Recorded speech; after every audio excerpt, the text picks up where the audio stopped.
you feel like a man is owed sex X amount of times a day or a week, or how does that work for you? With everybody I have been with, I would say 9 times out of 10 have the higher sex drive. If you are my man, I want sex every single day. Minimum. That fits your personality. Yeah, like that's just, it has to be every single day. And not has to, but like I start to get aggravated. So now all of a sudden you don't want to fuck me, like seriously. Yeah. I get annoyed, and it's like, what is wrong with you? You got something on the side? Like, am I doing it for you anymore? What's up? Are you mad at me? Like, did something happen you don't want to talk about?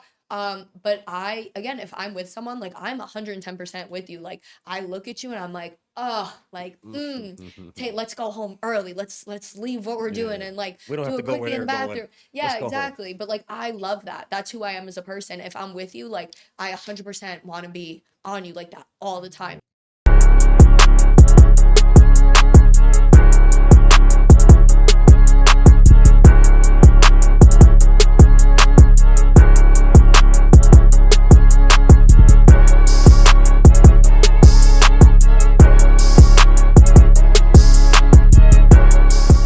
Check, yo.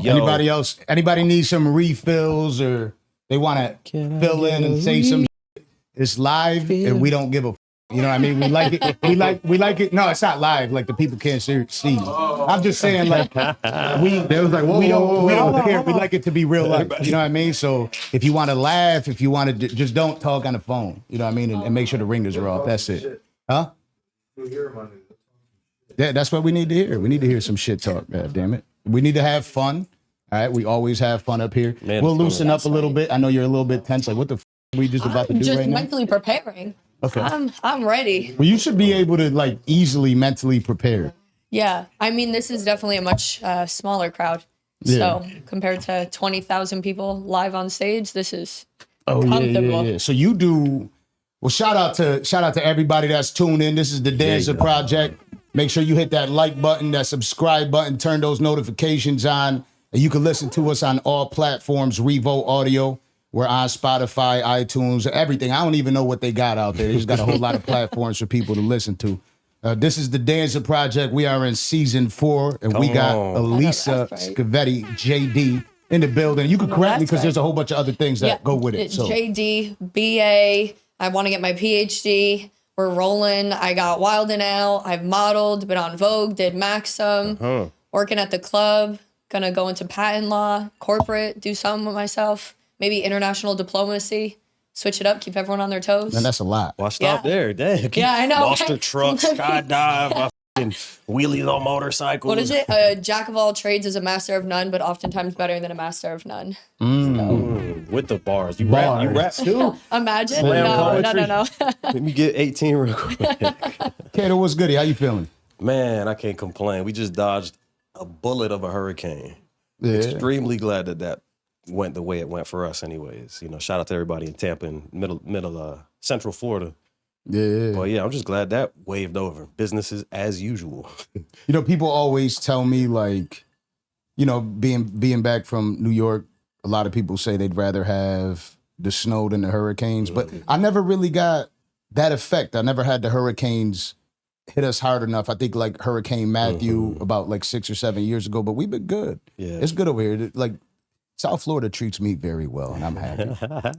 Right. It shows, man. It shows. The Instagram's been looking crazy lately.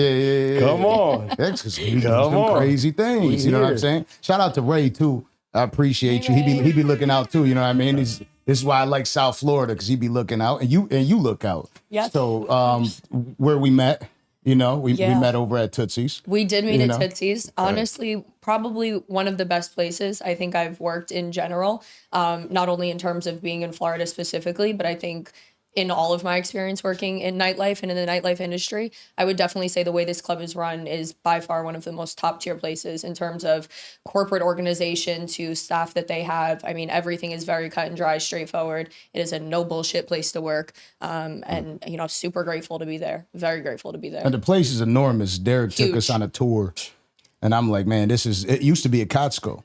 It's like a rat maze. Yeah, it's huge over there. Yeah, it's no joke. Now take us through the upbringing. Yes. Okay. So very, very, very fortunate. So lucky, so blessed. I have, and I come from an amazing family. My mom is a teacher. My dad is a sergeant for Port Authority. Absolutely incredible. They raised me with, I want to say, with a lot of freedom. And I think that's why I am the way I am today in terms of exploring life and feeling comfortable in moving in different realms. I think I get a lot of criticism having gone to law school and having this opportunity to pursue a legal career, but I'm currently working at a strip club. And I think people don't appreciate that you can be multifaceted. Like, I enjoy working at the club. I don't care what anybody says. It's a really nice break. And I think it gives me a little bit of sanity, especially when you're used to such a rigorous schedule or just people kind of barking orders at you all day from that corporate standpoint. But going back to upbringing, I went to 2 different high schools. I was kicked out of my first high school for fighting, was arrested, troubled youth, troubled childhood. I was bullied really bad and got into a lot of problems because of that. I had a beautiful opportunity to model for a really long time. I did everything from Disney to Toys R Us when that was a thing. So I'm aging myself a little bit. But Shout out to Toys R Us. Yeah, shout out to Toys R Us. They need to bring that back. I think they have like one store in New York. One, like the original. Yeah, probably. like an OG store. It's like finding a Blockbuster. But yeah, so I was very fortunate to have that opportunity. And because of that, I wasn't able to form a lot of friendships in those early years because I was constantly being pulled out of school. And I think now, retrospectively looking back at it, I was very supported by my family in leaving school early to go do these modeling jobs and have all these beautiful opportunities. But in terms of my own, friend groups or people around me being supportive of it, I think now as an adult looking back, it was very intimidating. When you go into Toys R Us and you're looking at buying a toy and I'm on the cover of the box, and then you have to see me at school on Monday, I think that caused a lot of maybe jealousy, and it caused people to really hate me. And I wish I had a reason why people were so mean to me, but that trickled on for probably another 8 years until I went into high school. Went to my first high school, was absolutely tortured, could not get through walking through the hallways without people looking, making comments, making me feel so uncomfortable. I had nowhere to sit at lunch. I used to sit in the guidance counselor's office. I used to hide in the hallway, hide in the bathroom. Did not want to be seen, did not want to be around people. Where'd you go to high school? So my first high school was Cedar Grove High School. That's New Jersey. Okay. Yeah. And it's a very small town. I think that also contributes to it. That was going to be my next question. Yeah, very small town dynamic. Everyone's, kind of a townie. So if you grew up there, you kind of stay there. Everyone goes to local bars. Everyone hangs out together. You marry the person you started dating in high school. Really no diversity in the town in terms of what you do there, who you are, the experiences you have. It's very typical for the area. And I started branching out when I was having a lot of problems there and ended up working in nightlife and got my first, taste of nightlife and the nightlife experience. And I was probably 15. We had this thing in our area. I'm not sure if it's only a Northeast thing, but it was called Teen Pulse Nightlife.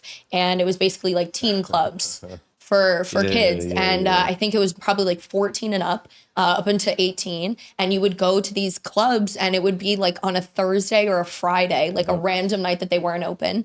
And it would be like live DJs. And we had everybody from like Yellow Claw to W&W to different rappers and performers. And I had such an amazing time. People hated me more because of that, because now you're in this really cool nightlife industry with people who don't understand that.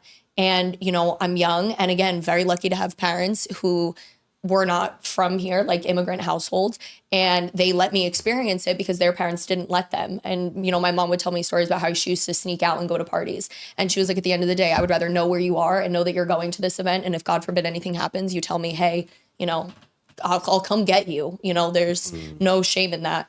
But yeah, so that caused a lot of issues growing up.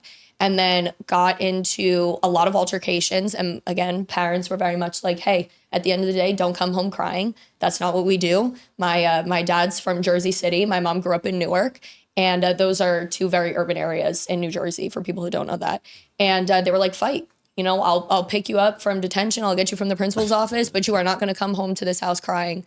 And if somebody's picking on you, stand your ground because I guarantee you they're never going to do it again. Word. And I remember some girl was running her mouth on Facebook and my mom was like, just wait, you'll get an opportunity. Sure enough, the next day, went to school, waited at her locker all morning, freshman year, newly like probably 14, 15, hyped up, like a good pep talk from my mom.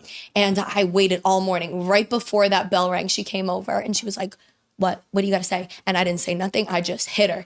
And and everybody was like, shocked because I was the first fight in this town, in this high school for years. The pretty girl fights back. Yeah, I took out my earrings. I wore extensions at the time, popped those out real quick. I thought I was so cool. But after that, it trickled and it got worse. And there was bigger people and older people that started to pick on me. And it got so bad. And people from other towns were kind of joining into that about 4 months into my freshman year, I transferred and I went to a private school. I went to DePaul Catholic. Absolutely an amazing education. 110% if I went and lived back in New Jersey would send my kids there. I had amazing opportunities there. I think the education that I was given there was so incredible. And a lot of those problems kind of stopped from what I had in that small town dynamic because DePaul was a conglomerate of people from everywhere. It wasn't just one town. You have kids who grew up with nothing and then kids who come in, their parents are multimillionaires. Everybody wears the same uniform to school. Everybody takes the same classes, obviously, with the exception of your APs and whatnot, but everyone has this fair opportunity and people are more diverse. And I knew I needed that, kind of growing up. And from there, I was pretty much fine, was arrested at one point. And I think I got into 1 or 2 physical fights at the school. I punched through a disciplinarian's door, a glass door, shattered it, and kicked through a back exit door. Man. And yeah, I know. I had really bad anger issues. Man. We've learned to manage that, go to therapy, really put myself in check. But from there, I ended up going to the New Jersey Institute of Technology. I went there for Division I track. I threw javelin. Super grateful again for that opportunity as well. I think being an athlete and going to school full time, I had a full course load. I was doing a pre-law track. I had my major law, technology, and culture, and my minor in science, technology, and society with a specialization in applied science and behavior. So full course load, being up 5 a.m., going to practice first thing in the morning, having lunch with the team, going to class all day, having a second and third practice. And then, on days that I was off, I was going to work full time, still in nightlife. And I feel like nightlife for me, again, even now as an adult, like what I mentioned before, has kind of been some sort of consistent sanity. And even though it's, chaos working in nightlife, it's been that one little piece of me that's kind of followed me from when I was that 14, 15-year-old girl who was looking for an escape to now being 26. And it's still that one piece where I know I can be myself and I don't have to put on a show. And, people are coming to the club and they're genuinely excited to hang out with me. They don't know that I'm a lawyer. They don't know that I had a shitty upbringing with bullying and that I had issues. They're just coming to hang out with me. And I think it's a really cool thing that people kind of forget about. Like nightlife really does bring people together in a way. Literally. So. And she just broke everything down. The interview's over. Thank you for tuning in to the Danza Project. Y'all wanted a yapper. But I wanted to ask you something. You say your parents are immigrants? Yes. So my grandparents on my dad's side immigrated from Italy. They're from Giovinazzo, Puglia region, Southern Italian. They came here. My God, my dad was born in 1975. So probably right after that or a little bit before that. Their timelines are always off with traveling. But yeah, they came here. Their American dream was to open up a business. They worked very hard. My grandfather came over first and then my grandmother came and they opened up a deli in Jersey City. It's over 50 years. The deli's still there, rated #1 sandwich in New Jersey, #1 cold cuts, #1 deli. And it has that family dynamic. It's a hole in the wall place. Everything is fresh imported. They take care of the community. They give back to, first responders, kids in the area, stuff like that. My dad's cousin runs the store now because my grandfather got diagnosed with leukemia.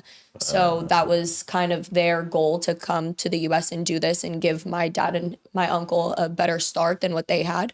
And then my mom is Scottish. So her parents came here at various times. At the time when they came, it was all sponsorships. So one of them came over. I don't know which one came first. And then an aunt came. Then an uncle came and did a sponsorship to bring his wife over. And at one point in time in their home, it was a 1-bedroom apartment. There was over 12 people living in a 1-bedroom, kids, adults, all working, trying to find, jobs. At the time, the Newark riots were going on. And because they were white immigrants in that area, they weren't really treated kindly. And again, they were just trying to do the same thing as everybody else, make a living for themselves, figure it out. You don't know the area, you don't know people. They're coming from a completely different culture from what the US is. And my parents, I think, growing up in those two different circumstances, again, both coming from out of the US and coming into the US, really wanted to make sure that myself, my brother, and my sister had a better start than what they had. And they definitely afforded us such incredible opportunities. I mean, for all of us to go to college, not worry about an education, to have them work so hard. My dad, there would be weeks where I maybe saw him for 5-10 minutes at a time just to make sure that he was working and he can help put us through school. So we didn't have to worry. I'm so grateful. Like, I could not be more appreciative, because I feel like education is the one thing nobody can take away from you. Word. And, you know, you can get rid of materialistic things. People can strip you of everything you're worth, but what you have in your brain is so invaluable. And I feel like education is so undervalued, especially with this new generation. They want to be YouTubers and streamers, and they forget that can all disappear. Like, pay attention, put work in, because you don't know how much you can change or a difference you can make in someone when you just apply the knowledge that you have. People have already done a lot of this before you, and you can take what they've already done and apply it differently, and who knows, make a change for the better. So really grateful for their upbringing that then translated into mine. Are your siblings big fish in a small town as well? Or? So I actually grew up with a lot of guilt. It was something I definitely went to therapy for a very long time. My brother's, what are we in, 2024? So, and I'm 26. So he's 24 or going to be 24. And my sister is 20. And a lot of the people who I went to school with had siblings that were also their age. And a lot of the bullying that I got then trickled down into people disliking them for the wrong reasons. Like, my siblings are absolutely incredible. They're so funny. They're so witty. I would die for them 10 times over just to make sure that they were happy. And I remember having a sit down at the dinner table, because that was, again, mandatory in my house. Everybody sat down at dinner together, no phones, strictly conversation. And my brother and sister sat there after being absolutely obliterated for weeks about me and what I had on social media, or the fact that I was going out and whatever else have you. And they sat me down and they said, we hate you. And we, you know, want nothing to do with you, and you absolutely suck, and you've ruined our lives. And that hurts. Right. Like, that really hurts. And I think now that they're older, they understand, and like, they went through similar things with, you know, different friend groups, or had similar experiences where they understand the way I handled the situation was the best way to go about it. And we have great relationships now. I'm very lucky for that. But it wasn't, I think, until they kind of went through that full high school cycle and into college that they could appreciate and understand why I acted the way I did, or why I cut people off and acted a certain way. But again, that's hard, having two people that you would absolutely die for sit down and tell you they hate you. Like, that hurts. And it wasn't even my fault. I didn't do anything. It was other people who were contributing to that. How did you get through that? Oh man, I was suicidal. I hated myself. I hated my life. There were days I didn't want to get up. I didn't want to do anything. Sit in my room and just like hope a tree would fall. Like, we lived in the woods, and there would be storms, and I'm like, God, if a tree fell over my bed right now, like, I'd be so grateful. And I feel like at the end of the day, those experiences, I got back into religion more recently. And I think the thing that I've been using now is, if God is going to bring you to it, he's going to bring you through it. And I feel like I needed those experiences as a child and in those formative years to be who I am now and have the tough skin that I have now. But it's hard. I don't know how I got through it. I remember just saying, like, just one day at a time, and it's going to be different. And my mom would always say, this too shall pass. It's not going to be like this forever. Like, they're going to wake up, they'll understand one day. And again, very lucky to have the parents that I have, because in those times, if they didn't support me the way they did, or offer those conversations and open discussions and hear how sad I was, I don't know if I would have made it through. I really don't. And that's something that not a lot of people know. Again, you see me on social media, I'm on a plane or I'm on vacation, but like, it took a lot to get here. And I didn't think I didn't think I would make it this far. I mean, even I had my cousins in school with me, not even they stood up for me. And that shit hurts. Like, your own family's in school with you and they don't even have your back. And again, we have better relationships now. But when I look at it retrospectively, 10 years ago, if I could go back and tell that 16-year-old, 15, 16-year-old, like, you're going to be so happy. Like, just wait. Like, it gets so much better. I wish I could have that conversation with her. I really do. Now, in that table, you got your entire family there, and they say that to you. You mentioned that you had anger issues. Is that how you acted out in that moment when they said that to you? I went to my room and I cried. I just broke down. And I just looked in the mirror and I'm like, what are you gonna do? Because I can't get mad at them. Like, I was taught in my household that your feelings are always gonna be valid. How you feel is how you feel, and nobody's gonna be able to change that. And I feel like I couldn't get mad at them for them not understanding that they did nothing wrong and they were just being isolated and picked on because of me. And if you feel terrible because of this, and I know I can't do anything about it, I can't, devalue the way you feel just because I don't agree, or I don't agree with the way other people are treating you. And I think I had to just, again, self-isolate and just let them have those big emotions and like be angry at me, because there was nothing I could do about it. No matter what conversation I was going to have with them in that moment and what they were experiencing, nothing I was going to say was going to fix that. Did they, like, you went through a lot of bullying. What exactly was the bullying that they were doing? Yeah, so Facebook obviously was super big at this time. Instagram was, I think, that new upcoming app at the time. And people would post, for example, I had my 16th birthday party.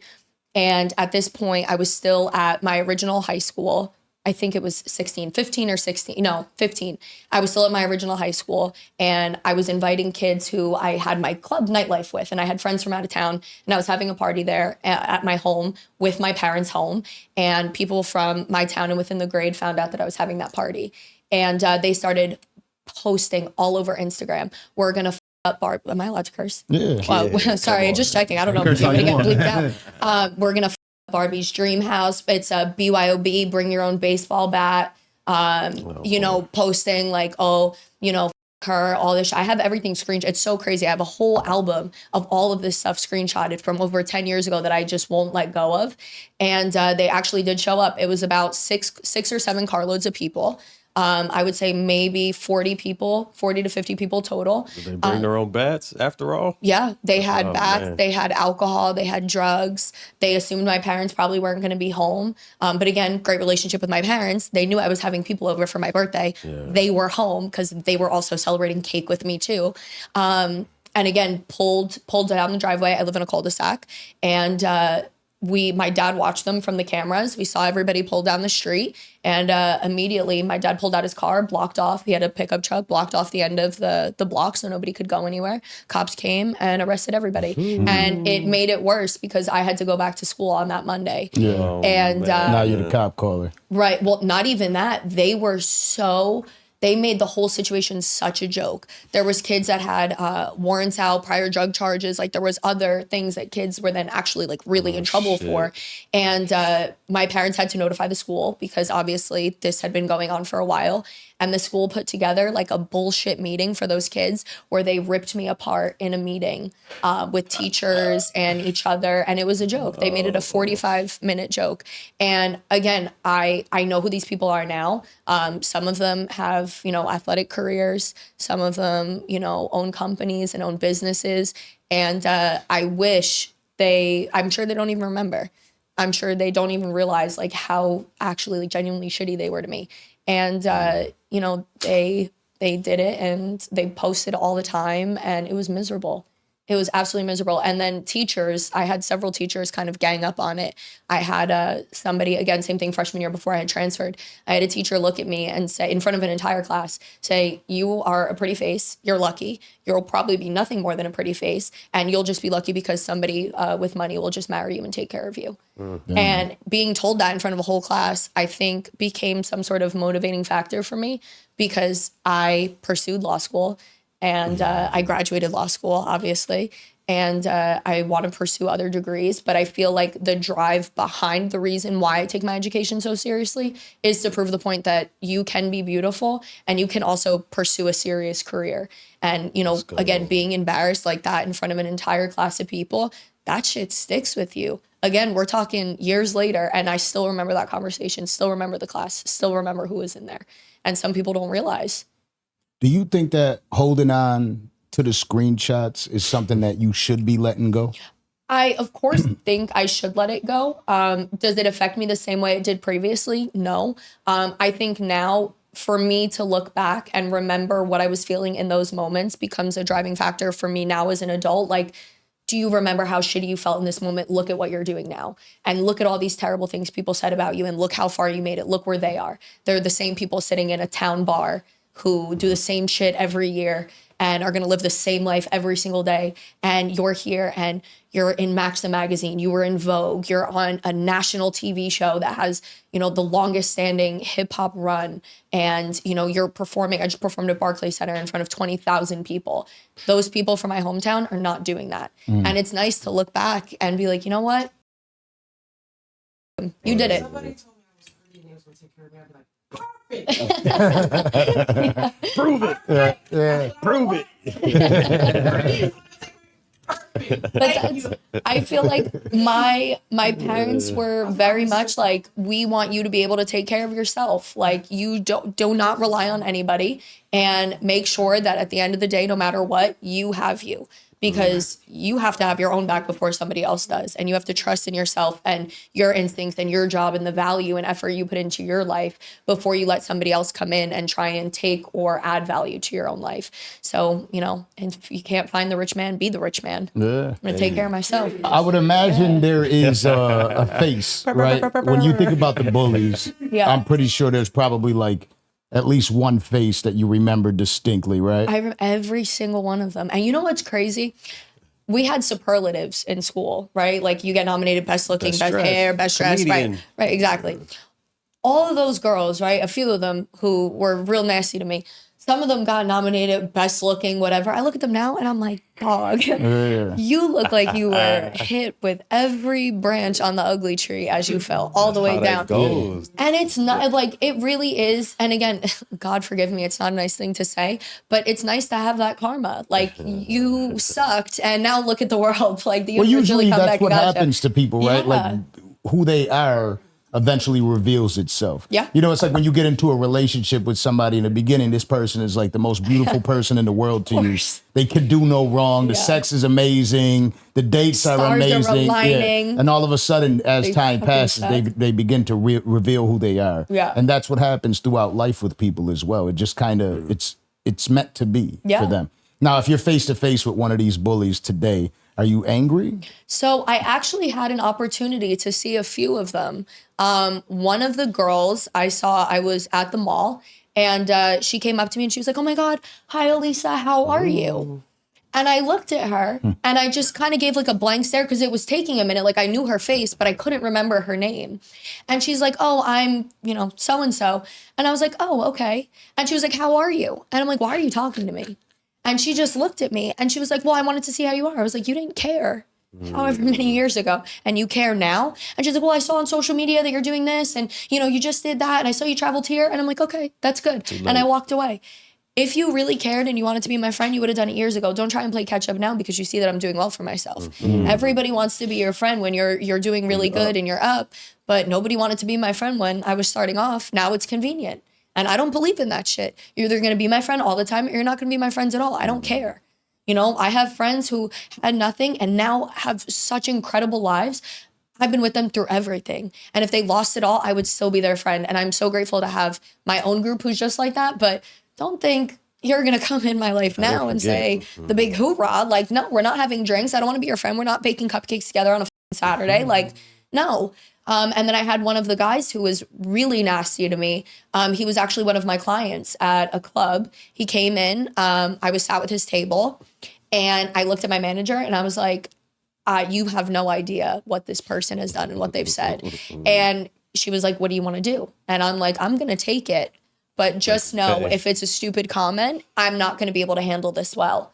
And sure enough, he acted like nothing was wrong, as if he didn't remember any of the terrible things. Messaged me on Instagram after, "Hey, would love to take you out to dinner. Of course. Let's do drinks, whatever. You look really good tonight, blah, blah, blah." And I was like, no, no, I'm all set. But When you, I don't know if you can hear me. Yeah, we Are can. those incidents when you're in high school and you've been bullied, and then as an adult, the way you handle them you should handle them with grace. We all grow up, you know. I've handled bullying as well. It's probably you have, but I was ugly. Oh.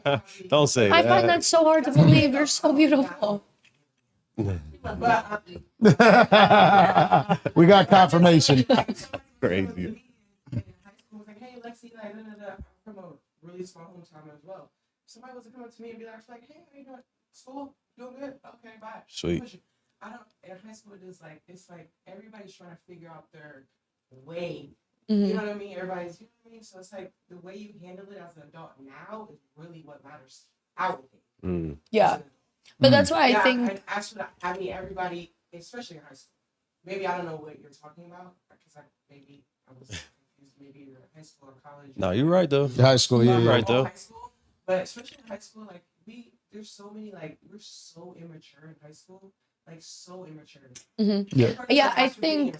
Yeah, I think Come on, let's be frank. Yeah. So it's like it's just when you get an adult and you get with somebody that actually you just that with so much grace, like as I have, especially when I go back and I see people from high school, because I was terrible. Yeah, I think based on what you're saying, my response to that would be at the end of the day, even though people are kind of finding their own paths and figuring out their own lives, and yet you might be immature, I don't think it should then constitute you being a dickhead or like being a piece of shit of a person, you know? Yeah, I don't care. Yeah, I'm gonna keep it a buck. I really don't care. Yeah. I get it. But you have to understand what our mind was. Yeah, it is true, right? Like as children, we were immature. I remember I used to bully kids, and then I used to bully bullies. Right? Like I was the short kid that was a little stronger than everybody else, athletic. You know what I mean? And I used to bully, and then I was like, I really genuinely actually feel bad. I got 5 siblings, so I was like, what am I doing? And then eventually when I got into high school, when I see people get bullied, I'd immediately want to fight them because it was always like the kids that were bullying was like, they were like the softest of the bunch, you know what I mean? And so it was something that like I reached out to everybody that I bullied that I remembered, and I apologized to them when I was in high school. I think that's because it was just like, really kind. why did I do those things? And I'm still in contact with them. You know what I mean? It's just, it's the things that we grow through, you know what I mean? And usually what's happening is these kids have problems at home. They were bullied and they're just taking it out on somebody. You know what I mean? And then like, I also understand too, like not ever wanting to be friends with them again. You got going on. Your hair, your eyes, how you look, the way you talk to somebody, the way guys are approaching you instead of approaching them. Like everything is like, it's always like a deflection of what they really like want. Vic, you need to switch seats with her so she could get on the mic a little bit. Go, because it's better if you're closer to the mic. Yeah, because then they can hear you. Switch. Then they can hear what you contributed. Man, but what you're saying is so valuable. You're absolutely right. You should meet these people later on in life with grace. But man, I've learned to forgive. I can't say I've learned to forget. I can't pretend like it just didn't happen. Even if I'm over it, even if I'm not holding on to it, I still remember what happened. So I might not be, dusty to you the way you was dusty to me back then, but I'm not going to be your buddy. No, I agree. My mom is a bully. Okay. My mom's been a bully my whole life. Yeah. I'm the oldest of 4. My mom bullied me my whole life, right? So fortunately, you have parents that supported your emotions and everything. Like, I'm listening to what you were saying. You know what I mean? And that's fantastic. Actually, I'm jealous of you because of that. But for me, I didn't have that. I grew up in a very Black household. We didn't have no opinion about what we had going on. It's like, it is what it is. You had to do the dishes.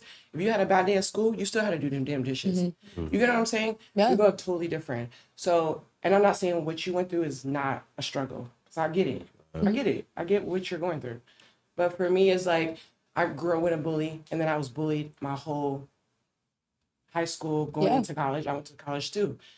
So it's like when you say that somebody has came up to you and said, oh, hey, how you doing? Like, you're so pretty, or like, I like what you're doing on Instagram.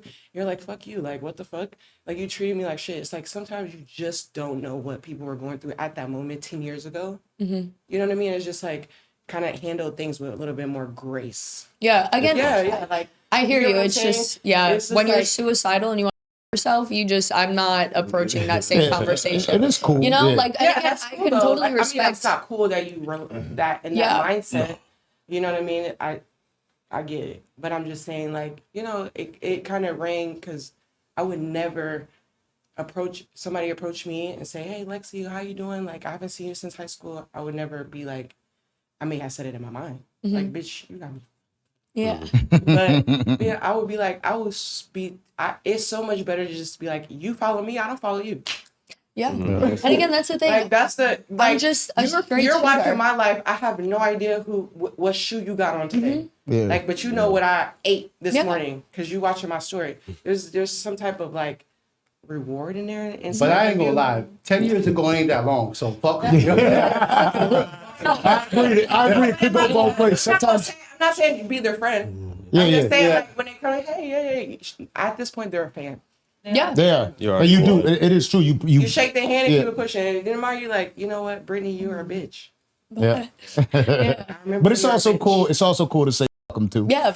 You know what I mean? I'm big I on the feel- Yeah. But again, I think it's really nice to have open conversations like this where you share your experience and I can share mine. And I think, even your experience with your family and your mom, I think that'll translate really different for you when you have your own kids. If, I don't.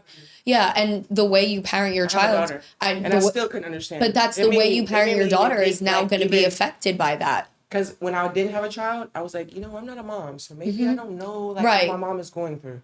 When I gave birth to a little girl, I even didn't understand it. Exactly. Yeah. But I That's think how you it can happens. appreciate It happened raising to your me. daughter Yeah. now It's- differently. This is how the generations happen, Yeah, right? Like so it's. breaking generational curses because my Absolutely. daughter has an opinion. Yeah. She asked me why I wear makeup so much. She said, "Are you insecure?" Remember I told you that? Oh shit. She said, "Are you insecure?" Okay. Because I've always taught her to speak her mind. Now I can pull reeling in, and I'm like tell her like that's not okay to say. You know what I mean? She don't like being the mean girl. She thinks makeup is like part of the mean girl crowd. Like she Good. likes to be the cool one. Like she likes drama club. We're totally the opposite. You know what I mean? So she's like that type of. She's like in the anime. I don't know what hell is anime. And like, you know what I mean? Like she's just totally different from me and I accept that. That's fine. But I think it's a really beautiful thing that you're fostering the things that make her happy, maybe in a way that you as a child weren't fostered and like allowed that opportunity. And I think the way she grows up is going to be fundamentally affected by the things that you've experienced. And I think the life that you're giving her is so beautiful because she's going to look back and say, I had the best mom and my mom supported me and she validated my feelings. And you can't take that back. You only get one attempt at raising someone and raising, another beautiful young girl to have self-confidence and believe in herself and follow the things that she wants to do and knows that her mom supports her.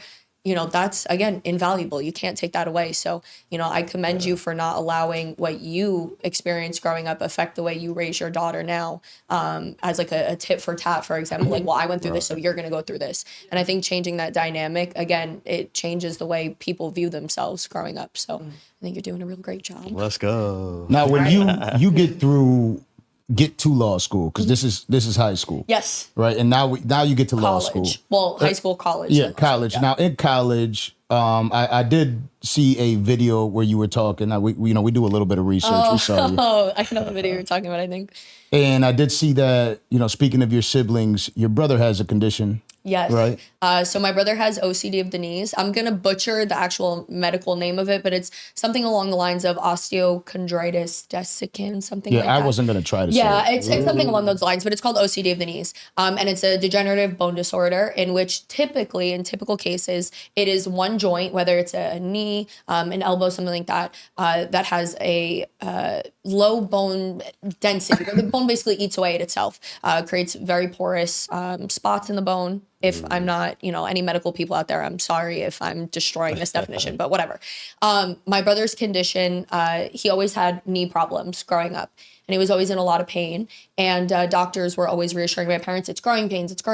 He's getting taller and, this is normal, whatever. And it got to the point where my brother sat my parents down and was like, I'm in so much pain. I can't do this. Like, I can't walk. Something is wrong. So we ended up my parents ended up going and bringing him to a lot of different specialists and doctors. And he came back having this condition, not in one joint, but in both of his knees. So he unfortunately had to do several experimental surgeries over his entire course of high school, where he was constantly in crutches. He lost his ability to play sports. He didn't get to go to the gym. He didn't get to go out with his friends as much. And he was constantly, in braces. At one point, they did an experimental surgery for him. The pictures of the insides of his knee are actually in textbooks because the case was so terrible to what they were used to seeing. Several doctors all over the world Skyped in for his procedure to watch it. Completely experimental. They drilled holes into his knees, used various forms of plasma to get blood circulation and flow back in. The poor kid had a huge contraption of like metal beams and rods set up above his bed to have his knee and like completely elevated to try and get blood flow through. And that kid suffered.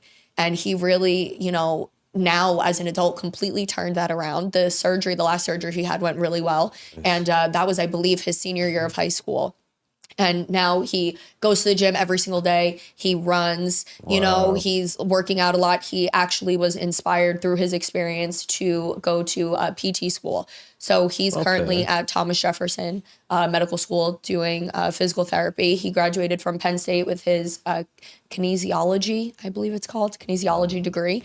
And now he wants to go into sports physical therapy to help other athletes with similar problems, you know, move forward, get better rehab.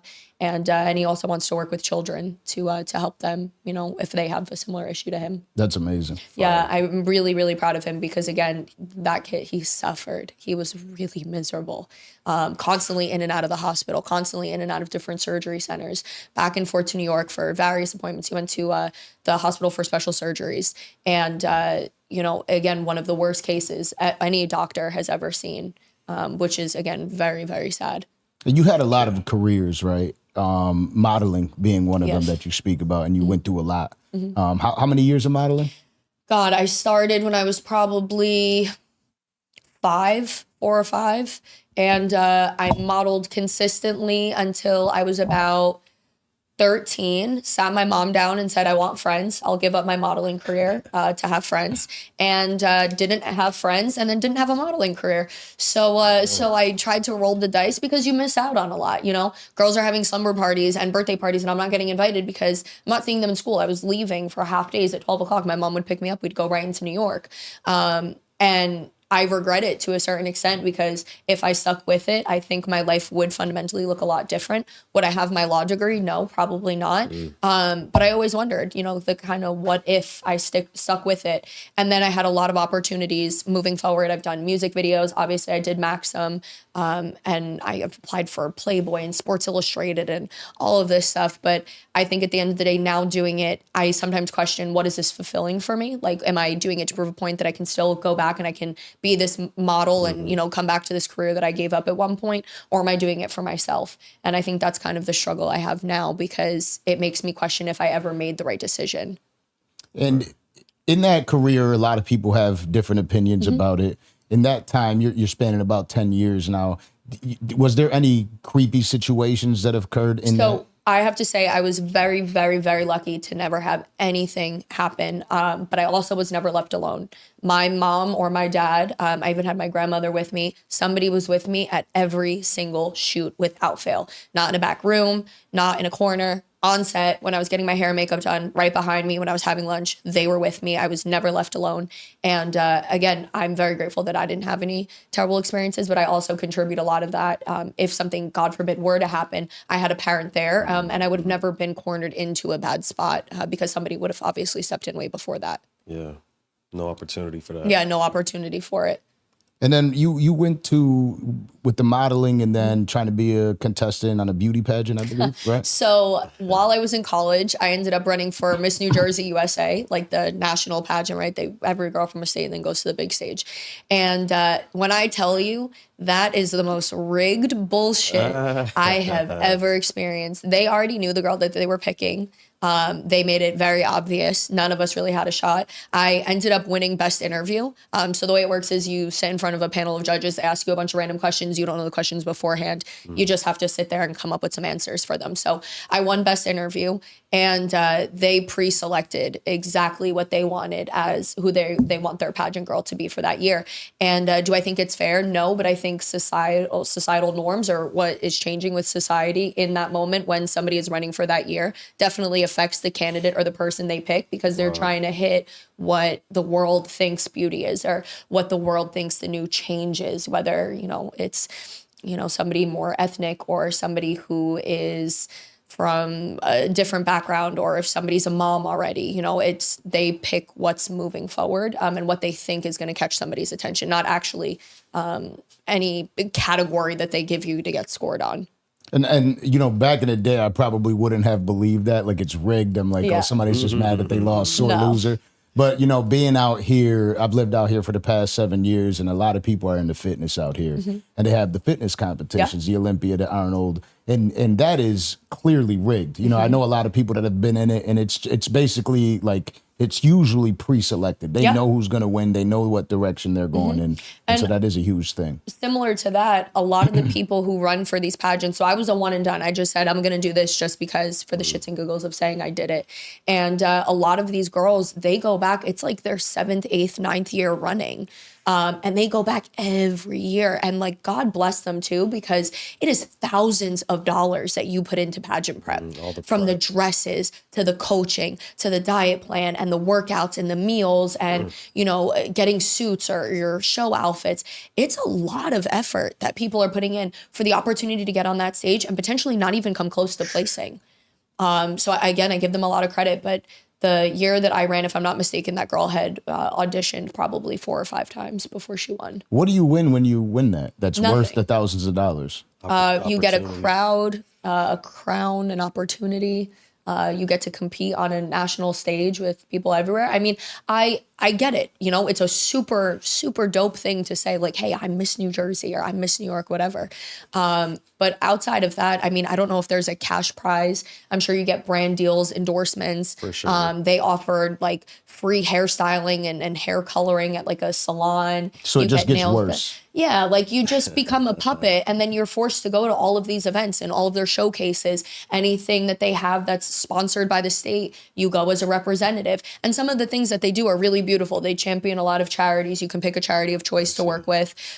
You give back to children's hospitals. You give back and do toy donations, or, you know, you work with veterans. So a lot of the stuff that they do is really beautiful. And if you're speaking in terms of that, then yeah, of course, it's, if you want to have that humanitarian effort, you have that opportunity to do it. But outside of that, I'm not really sure what the allure is. So what was the primary difference you found between that and modeling? Because modeling, you're casted for your look and your personality. And granted, they know what they're looking for. Like if I'm going to a casting call and I walk in there, guess what? There's going to be 35 girls who also are blonde hair, blue eyes, and they may be around my height. They may be taller. They may be shorter. We have similar body types, give or take, you know, maybe a few things. But you're going in there and you kind of already have an idea of where you're going to be. Whereas this pageant life, for example, it's anybody and everybody, and they're not telling you that they have an idea of who they already want, but that shit's already pre-selected. And again, that's just based on my experience or how I feel the pageant ran. But I think with modeling, you kind of go in there with, you are competing with other people who look exactly like you and are offering the same thing you offer, and what's going to set you apart from these other people who, you know, are you basically in other forms. Now in school, going back to school, because again, you've done so many things. You were studying law, technology, culture, and science. So my bachelor's degree is in law, technology, and culture. I have a minor in science, technology, and society, and a specialization in applied sciences. So it was an interdisciplinary degree. NJIT partners with Rutgers. It's in Newark. Newark is across the street. So we were able, after a certain point, especially with my major, because NJIT didn't offer a lot of law classes, to actually go over to the Rutgers campus and take a lot of classes there, which was a really cool experience because you get to see different professors, hear different students' opinions. My major was really small, so you're kind of stuck in the same classes with the same 15 to 30 people, give or take, you know, different electives. But to hear a different campus's perspective and a different group of students' perspective, and, you know, our program, let's say junior year, which would have been my senior year, I graduated in 3 years instead of 4. I would have been theoretically with only my senior class taking certain classes. Whereas at this Rutgers campus, I could be with people that were freshmen or people that were seniors. There was a lot more variety, again, in opinion and structure, which was really amazing. And a lot of what I appreciate about my degree is because it's interdisciplinary. I got to take a lot of tech classes. I took coding. I took, you know, a variety of, you know, engineering style classes, different science classes. And I think having that background also incorporates incorporated into my legal background makes you a little bit more understanding of different problems that come up, and allowing your brain to form different solutions because you can pull from so many different, reserves from your background. And has this shaped you to become like a different woman than the rest? I think it's important, no matter what you're doing, to make a name for yourself and to figure out your own plan and your own path. And I think having so many different backgrounds, and again, bouncing from modeling to nightlife to education to being in school to being an athlete full time, I think being a more diverse candidate in terms of your personality and your life experiences definitely makes you more of a good candidate or a more interesting candidate for a lot of jobs. Specifically, one of the jobs I got, I was working as a compliance officer. I was doing regulatory compliance and quality consulting for a regulated industry. So basically, we came in, we would be outsourced by larger companies, let's say in the medical industry or, different consumer industries, customer service, whatever. And we would come in, and my job was to basically go into their softwares and try and break it. And see what was wrong. Could I bypass things? Could I get away with, skirting around stuff that their own employees could then subsequently try and do? And having that background in tech and in law made me a really good qualifying client, a good applicant for this job. And especially for a client to see, okay, she has a law background and she has a tech background and she's the one that's working on her case. If anybody's going to figure it out, like, this girl has to be able specialized. to. Yeah. So I think it just makes a difference. Now, I think I could speak for the rest of the men in here. Like, a woman like you has to be, like, you got a lot of accomplishments, right? Mm-hmm. You have to be pretty tough to date. So What do you got to say to that? Yeah, my dating history definitely sucks. I am. I'm a nitty gritty. I want to hear the dating. I want to hear how you. Yeah, I'm a shit picker. I'm a really shit picker. I'm a fixer. That's my Achilles heel. Yeah, I'm a big fixer. Red flags like flashing in my face. I'm like, oh, obviously, come to mama. Let me fix you. I can fix you. But again, I've tried to break that in the past. I just got out of a really long relationship where I had a very big fixer mentality for, going on almost 5 years. And it destroyed me. It destroyed me as a person. It's exhausting. It's exhausting. I broke my own boundaries. I gave up a lot of things that made me who I was to accommodate who this person wanted to be. And I regret a lot of that because if it was years ago, I would have seen the red flags. But when you become, accustomed to a person for so long, you kind of let a lot of things go. Make excuses for Yeah, exactly. And I'm like, oh, well, this happened in childhood. And he also experienced something similar to what I experienced. So let me work through it with him. And I suck at dating. And I also have a very alpha personality. So it's very hard for me to back down to a man. I don't care to. And I know everybody says, be in your feminine energy. But I think in order to be with me, you have to appreciate that I do have fixer, like that quote unquote masculine energy. Like, if you come to me and you say you have a problem, I'm not going to sit there and say, oh, baby, I'm like fixers. Because once you fix them, you hold that above them, which makes you an alpha. You know what I'm saying? Yeah. That's a real thing. That makes you be able to control a little bit more. Yeah. I feel like having experienced so much stuff, you want somebody to get over the things that they've also experienced in life. Yeah. And it's hard to feel bad too. Right. If you're somebody that's had to overcome so many situations, when you have somebody that's constantly making excuses for themselves, after a while you're just like, hey, it is listen, what it is. Come on. Yeah, because it gets exhausting. Yeah, and that's the point that I got to. But, back to what I was saying, I feel like the fact that I have an alpha personality makes it really difficult for me to date because I not that I don't believe in having feminine energy. I think it's important, but if someone comes to me and says, I have this problem, I'm not going to say, oh, babe, I'm so sorry. Like, it'll get better. I'm like, okay, let's sit down. Let's A, B, C, D plans. Like, what can we do to fix it? Can I contribute? Like, what's going on? We're supposed to be a team. If my teammate is down, my teammate needs to come back up. If you can only give me 40% energy, no problem. I got the other 60. And I think for men that can sometimes be intimidating because I won't just sit around and be like, oh, I'm sorry. Oh, okay. Like, and I know men like to take the lead, which is fine, but I need to be with someone who's a bigger alpha where I'm like, okay, you got this. I want to be able to be with someone where I can shut my brain off and just like live in that moment and not have to worry. And I think a lot of men, at least, you know, not my ex relationship in particular, but relationships after, before, in between, whatever. I think men sometimes are too tuned into a more feminine mindset where they want their flowers too, and I'm not willing to give them.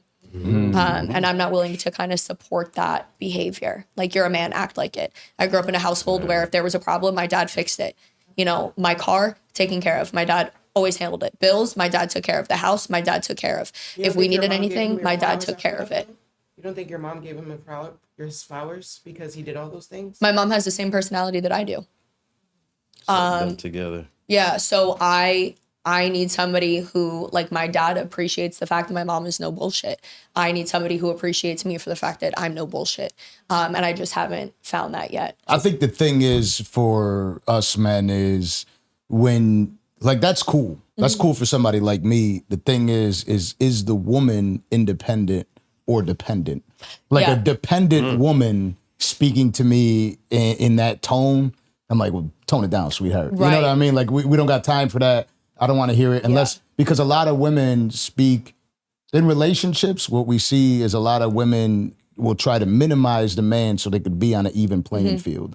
Like, if you're on an even playing field, you're independent, you're doing your own thing, shit, go out and do your thing. You know what I mean? I want to, like, that's the definition of a power couple. Yeah. But if it's not that way, you know, a lot of women will say, and men too, like they believe that in that relationship, they're not independent. Well, I'm only not independent now. Independent person is an independent person. It doesn't change through relationships or through hardships. Like, you still have that independent mentality. Right. And I think that also contributes to a lot of the issues I have in dating. I'm very hyper independent. If I say I'm going out and I'm doing something, do not text me and call me 75 times asking where I'm at and who I'm with. That shit puts me over the edge. I feel like I'm stuck. If you trust me, you trust me. If you don't, then don't be with me. Because if I'm entering into a relationship, I'm not entering into it to cheat or be disrespectful. I'm entering into it because I care about you. If you don't believe that and you can't move accordingly, then I don't know what to tell you. So I think because of the things that I've gone through, I've developed a very independent personality. Like, I work with myself. I want to go to a job.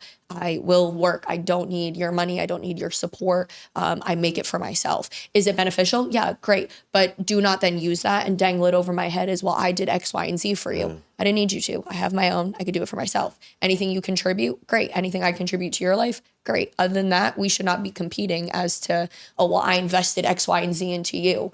You know, I think that also causes an issue. But again, I think me being hyper independent is also a problem because I won't, you know, bend to certain things.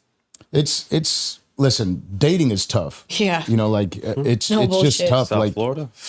I will not date here. My soulmate, love of my life, I don't even think he's in the U.S. I'm convinced he's overseas. He's definitely not here. I've made the mistake of dating here. It's tough.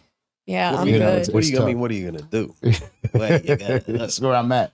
But like in the, you know, being in the nightlife, I would imagine that also causes some insecurities in the men that you date. Like 100%. You got it, especially at Tootsies. Yeah. Right? They're like, Yeah. oh, come on, there's a guy trying to hit on you and take you home every night. And, you know, I think I kind of established that boundary early. Like, if we're getting into it, I'm not lying about what I do for work. If you are not okay with it, then you don't have to be with me. I'm not gonna lose out on my money and my life and change my decisions to be with somebody who potentially is only a 3-month, 4-month talking stage. So unless you plan on, you know, sitting me down and saying, hey, we've been at this for 6 months. I really care about you. You're the person I want to marry. Everything is great. I want to invest in your life. Let's get you out of the club. Let's have you solely working in the legal field. I want to support this endeavor until you're fully in that space. Whatever you need, I got you. Then fine, no problem. I'll back out of the club. Until then, I'm not doing it.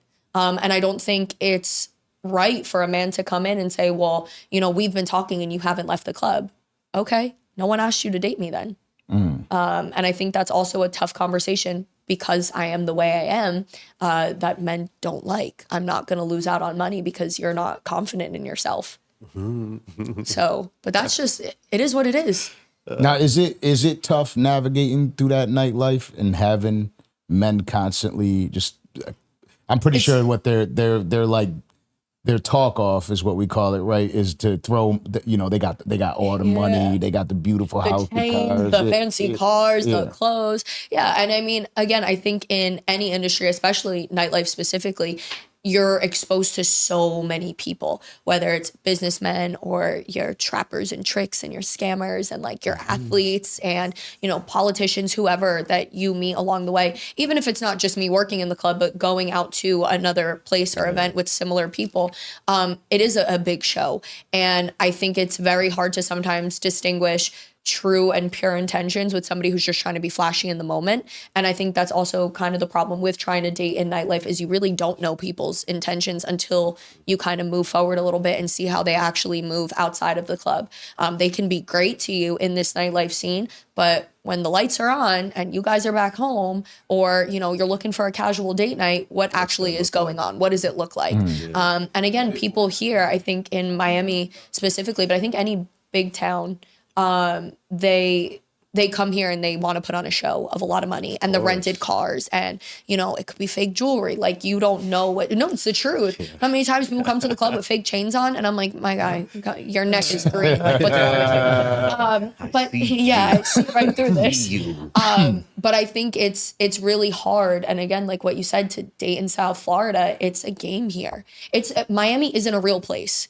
Like you are not in my opinion, you're not gonna find the love of your life in this area. So what's it's your a simulation? With all that being said, what's your ideal guy look like?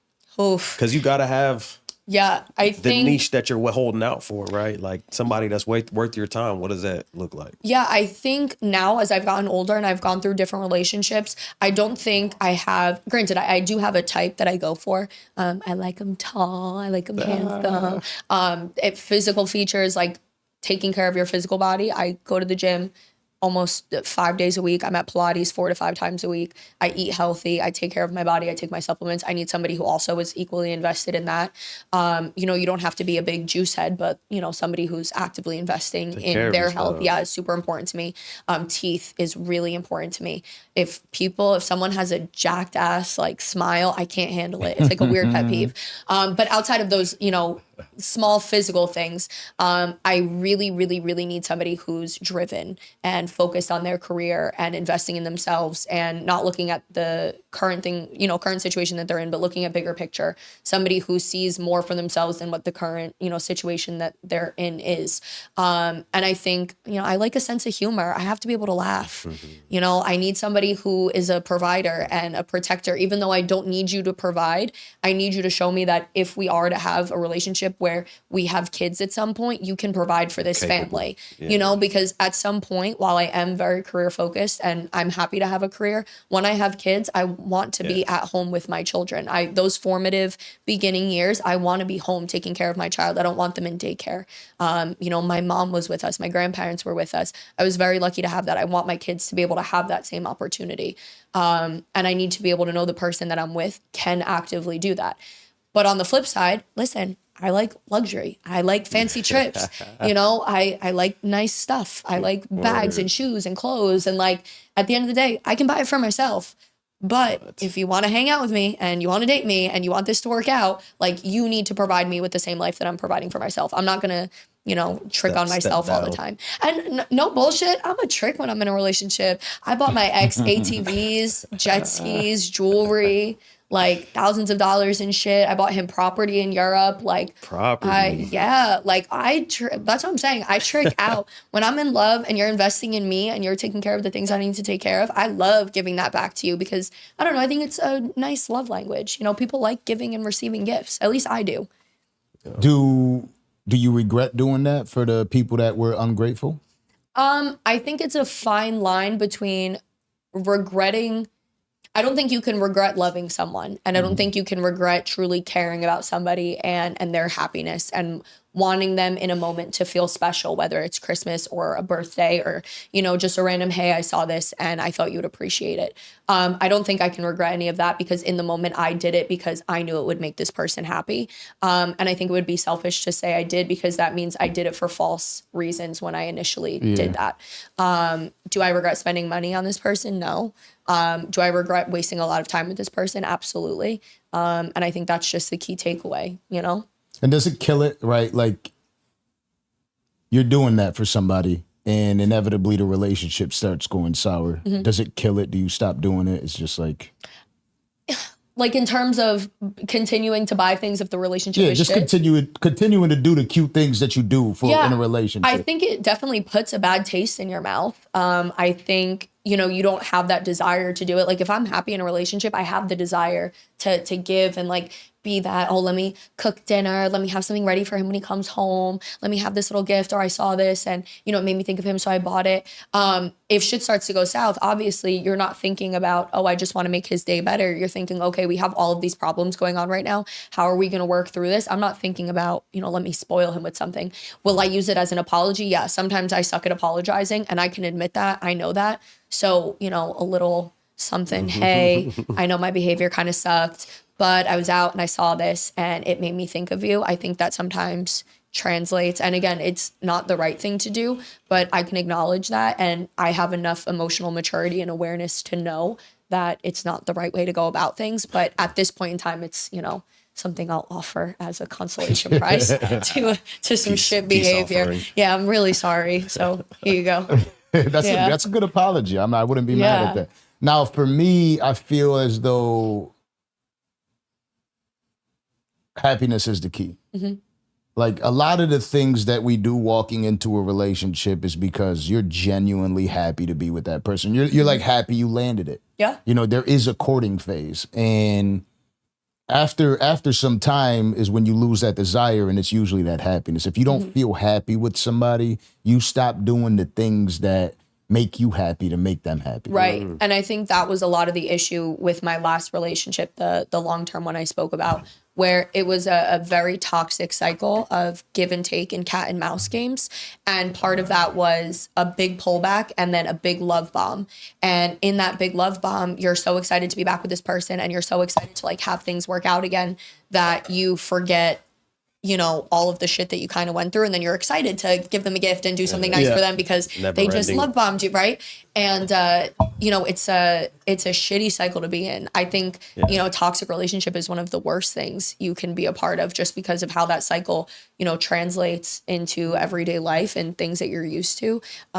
Even, emotional abuse and manipulation, physical, sexual abuse and manipulation, it affects all your relationships moving forward, and your interest in dating moving forward. And I think, again, that contributes a lot to the reason why I am the way I am when it comes to dating, because I just physically don't have trust for people like that anymore. I'm constantly waiting for the other shoe to drop.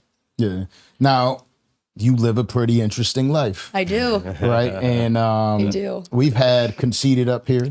We've had Justina up here. Shout out to Justina. Justina got me in so much trouble when I was in a relationship. Charlie Oh Cliff. my goodness. I was still in a relationship. I was on the rocks at that time. It was a little bit rocky. And Justina came up here and she said, we got to wear bathing suits. It was like she was swim week. she was mad about our bathing suits too because I wore a shirt and shorts. She's like, no, this isn't it. You should have wore it off. Let's do it. wore a Speedo. Speedo, yeah, it's so typical her. But So she typical. she freestyled. Yeah, she's dope. Her freestyle to me was very graphic. She's like, Danza might get lucky tonight. She kept saying, oh my God, did that cause me so many problems. But what a she's so phenomenal confident. show. Like what a great phenomenal show, great time we had. And that's kind of what I get a sense of everybody that's over there at Wild 'N Out. Yeah. And so how did that opportunity present itself, meeting Nick Cannon? How does that go? Yeah, so you're exactly right. The whole experience itself, Wild 'N Out as a whole organization and everybody a part of it is so incredible. I was living in Massachusetts at the time. I was going to law school there. And while I was there, one of the girls who I was actually working at a club with, she approached me on one of our shifts and was like, hey, Wild 'N Out is doing a live tour in Boston. They're down a few girls. Do you want to come and do the live show? And I was like, you know what? Yeah, fuck it. I got nothing else going on. Like, it'll be a fun experience. I've never, done something like this before. And Wild 'N Out is a show that I grew up watching. Yeah. Watched it with my family, watched it with my siblings, my friends. And to be a part of, the live version of a show that you grew up watching is such an incredible experience. And, again, 15,000 people, however many people were in Boston, you're doing it all right there. And to see the magic that happens is crazy. But so I got the opportunity to do the live show. I went. I was not expecting it to be paid. I was not expecting to have such an amazing time like what I had. And when all was said and done, they're like, yeah, here's cash. Thank you so much for coming. I'm like, I wasn't even expecting this. Like, I would have done it for free 110 times over because of how amazing everybody was. And it's true. Justina, Khan, Nick, all of them, like, they are such incredible people outside of the show. And I also think that makes a difference and definitely translates into when they're performing because they care so much about their craft. Yeah. So I ended up doing the live show in Boston. It was incredible. I was then not recruited, I want to say, but I started speaking to Nick at the show. I began talking to Danielle Crowley. She runs CNC Casting. She's the one that casts for both Wild and Out, the live tour, and the actual show itself. And we spoke, and she was like, please keep in contact. We always have opportunities, and, we would love to have you back. I started speaking to one of the other girls who was on the live show, on the taped show. She was also at the live show performing. Her and I exchanged information. We began talking, and it was really great. We started hanging out. I had gone out with Nick a few times, developed a really great friendship with him, and heard about his, thought process and his inspiration and his creative process and creative working. He's an incredible human being. When I tell you, I know people make him the butt of a lot of jokes, and I know they pick on him a lot. He takes it. But he does. He really does. And he takes it like a champ every time. But he is such an incredible creative, and what he sees and the visions he puts together and then creates them and molds them himself is so beautiful to watch. And the people that he includes in these different projects, whether it's Wild and Out or he has Future Superstar, which is his other show where he takes up and coming artists and works with them. He handpicks people because he sees their potential. And to have an eye like that and to trust people and to want to give somebody an opportunity is really an incredible thing. So I kept the relationship with them, and then they started filming, but there was issues with COVID. And I was also, I believe, in law school at the time, and I would have had to have taken off a few weeks of school in order to do the filming. And I had talked to a few of my professors. They were like, listen, you're not going to pass. And I remember being crushed at the fact that I could not do this. And I'm like, this is a once in a lifetime opportunity. It's never going to come again. And I remember sitting down and having a conversation with my mom, like, I don't know what to do. And she was like, at the end of the day, we can work through both options, together, but the decision is ultimately yours. If you're willing to delay graduation by a year, then sure, go ahead and do it and give it your all. And I'm so proud of you regardless. If you don't want to, keep faith that an opportunity will come again. They don't hate you. They already liked you enough to ask you the first time. True. Maybe you'll get the opportunity again. So I passed on the opportunity. And then the last year of law school, I got the call in probably April. Again, I kept in contact with everybody, kept in contact with Nick, with Danielle, a lot of the cast members. And they reached out to me, I want to say in March, April time. And they were like, hey, we're going to be filming Wild and Out. These are the dates. What do you think? And it was exactly 1 week after my law school graduation, the day I was going to fly out. And I'm like, you know what? Everything happens for a reason. I'm 110% doing this. And then also through that, the first week we were there, that we went to Atlanta, we ended up celebrating Justina, who was getting the cover of Max the magazine. And a few of us were picked to be in the magazine with her. And we each got our own solo shots. We have beautiful group photos. And to be there together before filming even started with girls that I didn't know who I would be working with and have them be so open arms. A lot of them already knew each other. I think it was myself and another girl who hadn't met any of the other girls yet. And they were so welcoming and so kind. And it was so refreshing to be with girls who were so beautiful and so accomplished on their own and so warm. And again, it makes you appreciate the fact that Nick and his staff and the people that work with him really take meticulous time in picking people. Yeah, you are hand selected because they believe in you and they know you're a good person. So it was a beautiful experience. And we filmed in Atlanta for like 3 weeks. It was 3 episodes a day. Every single day we had 3 a day. It's an early day. I was up at like 6:30 every day, went to the gym, worked out in the hotel, came back, showered, got ready, full hair and makeup, went right over to the studio, We were all shuttled in, had wardrobe fittings, run-throughs, game show run-throughs, how we were going to be working on stage with each other, all of our lineups, all the choreography. And, they, again, very meticulous on how things look on camera. Sure. So if you fuck up, you are in trouble, but like you're there to work. But it was so beautiful. And again, you're doing 3 episodes a day. It's long hours. We're getting there on set 11:30, 12 o'clock. We're not leaving until 9:30, 10. And you're doing the same thing the next day. That's wild. And to still have the excitement on day, 1 that you do on day 15 is such it's so indescribable. It really is. They're all so amazing. That's super dope. Yeah. Justina was like when you said that her confidence, Yeah. she's like, just having her here was like, she's one of my favorite people. Yeah, she's an incredible personality. She's a star, man. She really She's a is. star. And she is full on in everything she does, whether it's her stuff with Wild and Out, to her own brand image, to her music career, outfits, to her the rollout, outfits. to the- Again, she does everything with so much passion. And it's a real testament to who's selected to be on the show. They truly care about their image and who they are. And it makes a difference. But Justina is so incredible. She doesn't waste no And opportunity. that's she what I was doesn't. getting to, right? Like, I feel like you have that same energy about you. I feel like Conceited has that same He does. energy about him. Also, an incredible person. So funny. I was actually just talking to him before I came in. I think a few of us are going to go do the Hollywood Studios, whatever, roller coasters, whatever it is in Orlando. Universal. The Universal. There you go. Oh, for the Halloween haunted- weekend, yeah. That's fun. And again, to have that fun really group. nice friend relationship where like you're going out with these people and they're just as funny in person as you see them on TV. It's really nice. It's really refreshing to be around people like that and just feel that energy. Do you feel that you attract these people to you? I think it's really nice. I used to think previously I didn't attract those kinds of people because of, having such a shitty grow up. But I think once you fully embrace who you are and your personality and like the energy that you put out into the world, I truly believe is the energy that you get back. I think it's really nice when, you're encouraging people and then you're getting these beautiful opportunities back and you want to see people win and then you're winning yourself. It's a beautiful give and take where, hey, I might not get this opportunity and I'm so happy that you did and I'm so proud of you and I want you to put your 110% effort into it because at the end of the day, the opportunity that you got that I didn't wasn't meant for me. And I'm okay with that. I'm not going to force anything. You have it, kill it. Right. You Go. have it, do it full force. I want you to put your all into it like how I would have. And I think it's really important to put that energy out there because that energy does come back to you. It's such good karma. Yeah. I definitely think you attract it. I think you're a great fit for Miami.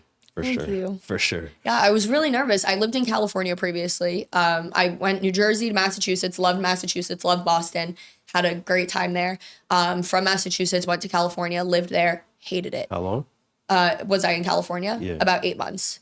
How do you compare the 9 two months. between there and here? Between California and Miami, night and day. When I tell you, I hated it there. Hated it. I thought the Very people were so cutthroat, fake. Very fake. Everybody's trying to that's- climb over somebody else. Exactly. And I felt like people only wanted to be friends with me because of who I knew and what I was doing. That's the And they game. were like all buddy. I'm like, oh, let's go out. Let's do this. Oh, wait, who do you know? Who can come? Oh, can we do this? Call your Oh, friend. do you have? Yeah. Call so-and-so. Exactly. Whereas Miami, I would say Miami's a lot of implants, a lot of Oh, people yeah, from the yeah. Northeast, and you get a lot of that blunt personality, and you get people who, there's people who are fake to you everywhere, but I feel like more of that raw honesty is here. I think I get more of that here than I did in California, and I'm sure people are going to disagree with that, but this is just my experience. But I think you're going to get shit everywhere. There's shitty people in New Jersey, there's shitty people in Ohio, you can't escape it. Everybody's going to have Every an damn opinion. city. Yeah, every damn city is going to have an issue. But I think Miami is just a land of opportunity, no matter what you want to do. A lot of corporations, a lot of industry is moving to Miami. If people didn't know that, it's a really good place to be. And a lot of corporations are coming out of New York and making their new headquarters here. Yeah. So in terms of industry, it's going to be booming soon.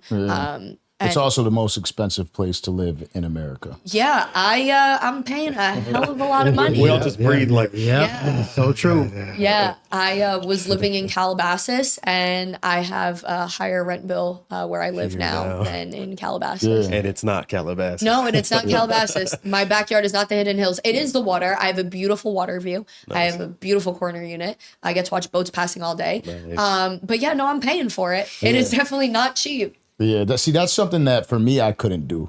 Coming out to Miami, the one thing I notice most about people, the dislike that I have is that it's a lot about sex, right? I feel like the women the insecurities screams out here because they're constantly sizing themselves up to the next woman. And it comes to, okay, so now you look like this and they don't like the way their ass looks. So they're going to go to the doctor and get a new ass for themselves, or their boobs don't look the way that they want their boobs to look. So they're, now comes the boob job, and it's that constant insecurity, which leaks over into their friendships and to their relationships. And that type of vibe, like me being from, Western New York, coming out here, it's like night and day. Yeah. Right. Like 100%. it's hard. I like authenticity.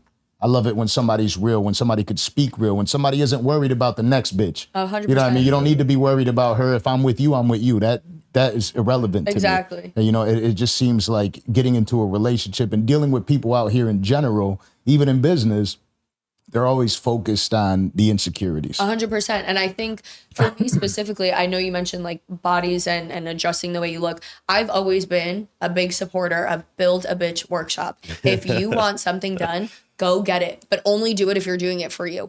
Don't do it because you want to look better than the person next to you, because, oh, well, my friend just got a BBL or this, that, and the third. Like, do it because you genuinely want to. Right. And I've had a lot of people say terrible things to me, whether it was on Instagram DMs, in person.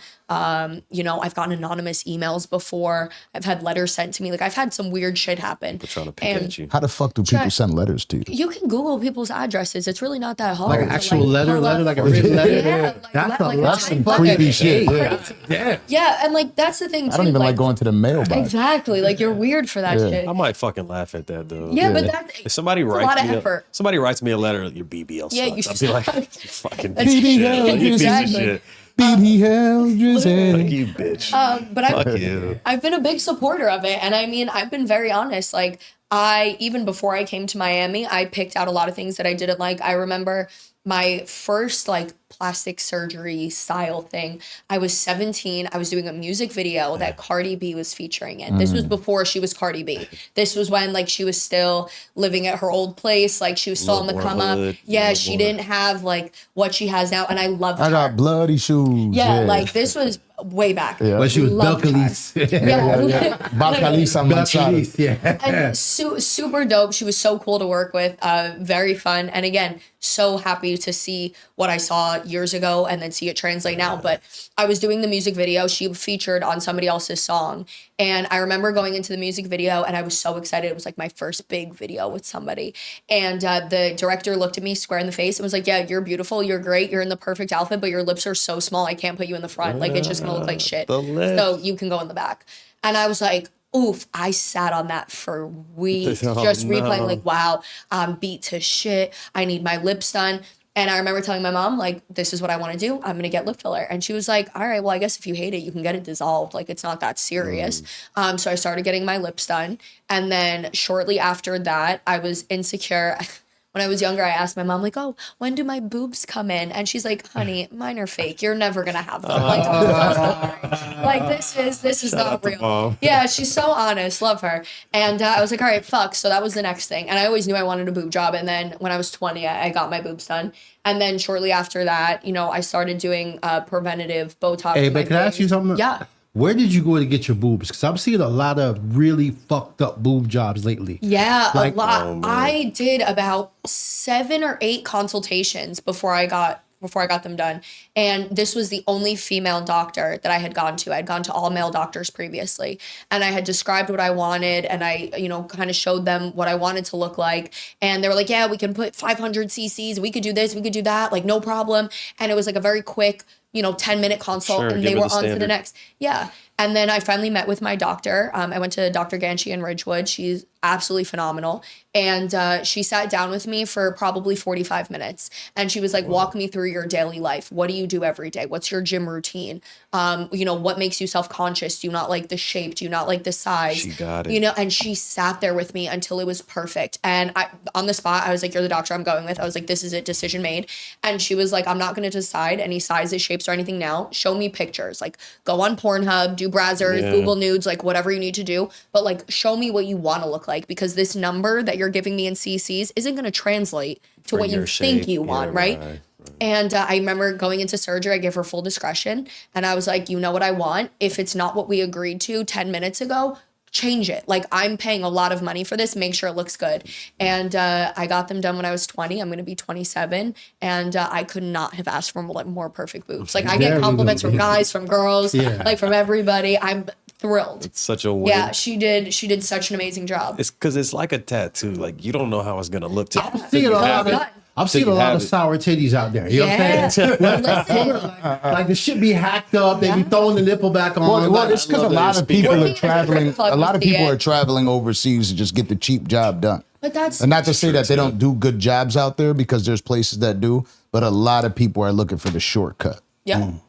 And it shows. I mean, again, working, this isn't my first strip club. I've worked at several strip clubs before this, and you see some bodies and you're like, what were you thinking? Girl, why? You know, why did you do that to yourself? And don't get me wrong, I had a fucked up surgery, not totally fucked up, but I decided after a aggressive breakup with my ex at the time, I was like, I'm gonna get my body done. And I knew I wasn't gonna do a BBL because I didn't have enough fat for it. So I did an in-office fat transfer. And I was awake during liposuction. They had given me 2 Valiums, and I'm laying on a table pumped with fluid. I have my best friend sitting next to me. I have no idea what's going on. And I'm getting lipo done while I'm awake. I feel everything. But this ain't the same doctor. This ain't No. the same lady. This is a different person, totally Yeah, different sounds person. crazy. Dr. Ganchi would not have done that to me. And I'm sitting on this table, and as it's going on, I'm looking up, and I'm like, what the fuck am I doing with myself? And I did it. I have tons of scars that I hate. I started doing like laser on the scars. 100% regret the surgery. And it made me realize that like you only get one body. Plenty of people die from surgery every year, and it's not worth it. Like, I am happy with what I've done so far. The last thing I just did, I got my teeth bonded. Super happy with that. Went to another great place, had a great experience. But in terms of like physically having surgeries again, I have zero interest. Like, no surgery and no body image or no fat ass is worth my life. Whether it's silicone shots or implants or whatever, I'm over it. I don't care. And I think a lot of people now, again, especially living in Miami, you have this constant desire to change the way you look because people come in from all over. People are getting crazy surgeries done, and people think, oh, well, she just got 1 round. Most girls that have a BBL are on round 2, 3, 4. Like, they keep going back. Right. And to be honest, you know, in a few years, that shit's going to sag. If you're not going to the gym and you're not working out, gravity is going to pull that down. Just like a set of boobs, like, they're not going to stay up and perky forever. Yeah. And your ass is going to do the same, especially when it's overfilled. So, And when it's all said and done, you still end up with scars and stretch marks. yeah, exactly. Exactly. But I heard this thing, maybe you guys can give me insight. I heard this a few times. Men don't want to marry a BBL, they want to fuck a BBL. Hell yeah, because you be looking like a walking sex doll. I have Yeah? never had sex with a woman with a BBL. Really? Yeah. Or maybe you didn't know it. No, you know. No, I never did. Nah, Yeah, you would know. I heard it feels different.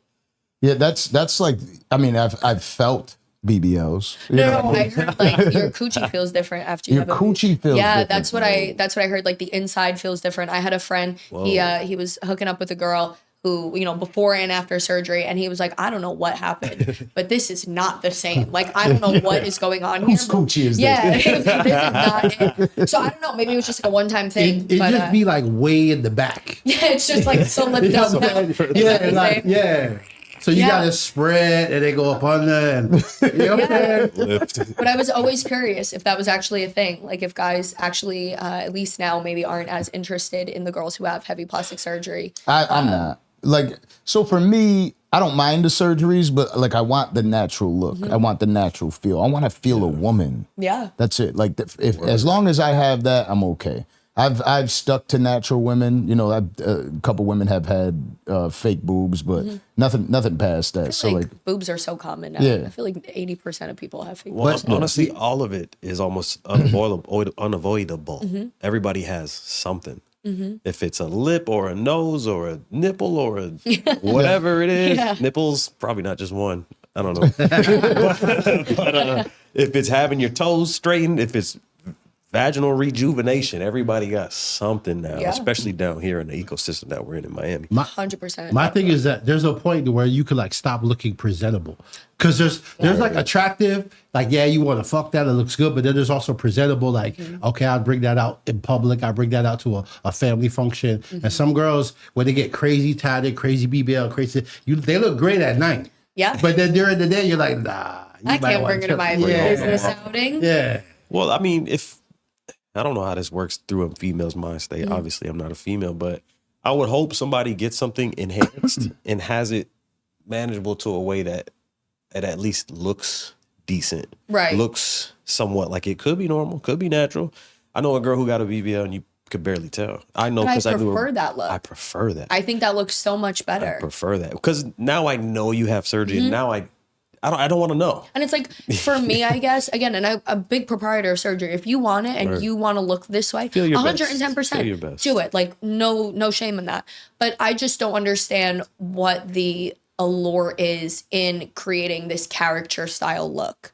And like, what is the appeal in looking like a drawing out of a book or like a comic book or like a meme, for example, where it's overdone. Acceptance. Do you feel like Because- it's competition with other women? Because I mean, we're talking about how much men actually like it, but after a while, are they just competing with each other? I agree. I think it's more women competing with each other. I think I've seen the most successful men be with girls that have fully done bodies and fully natural bodies. I think your personality at the end of the day is going to contribute to whether a man likes you or not.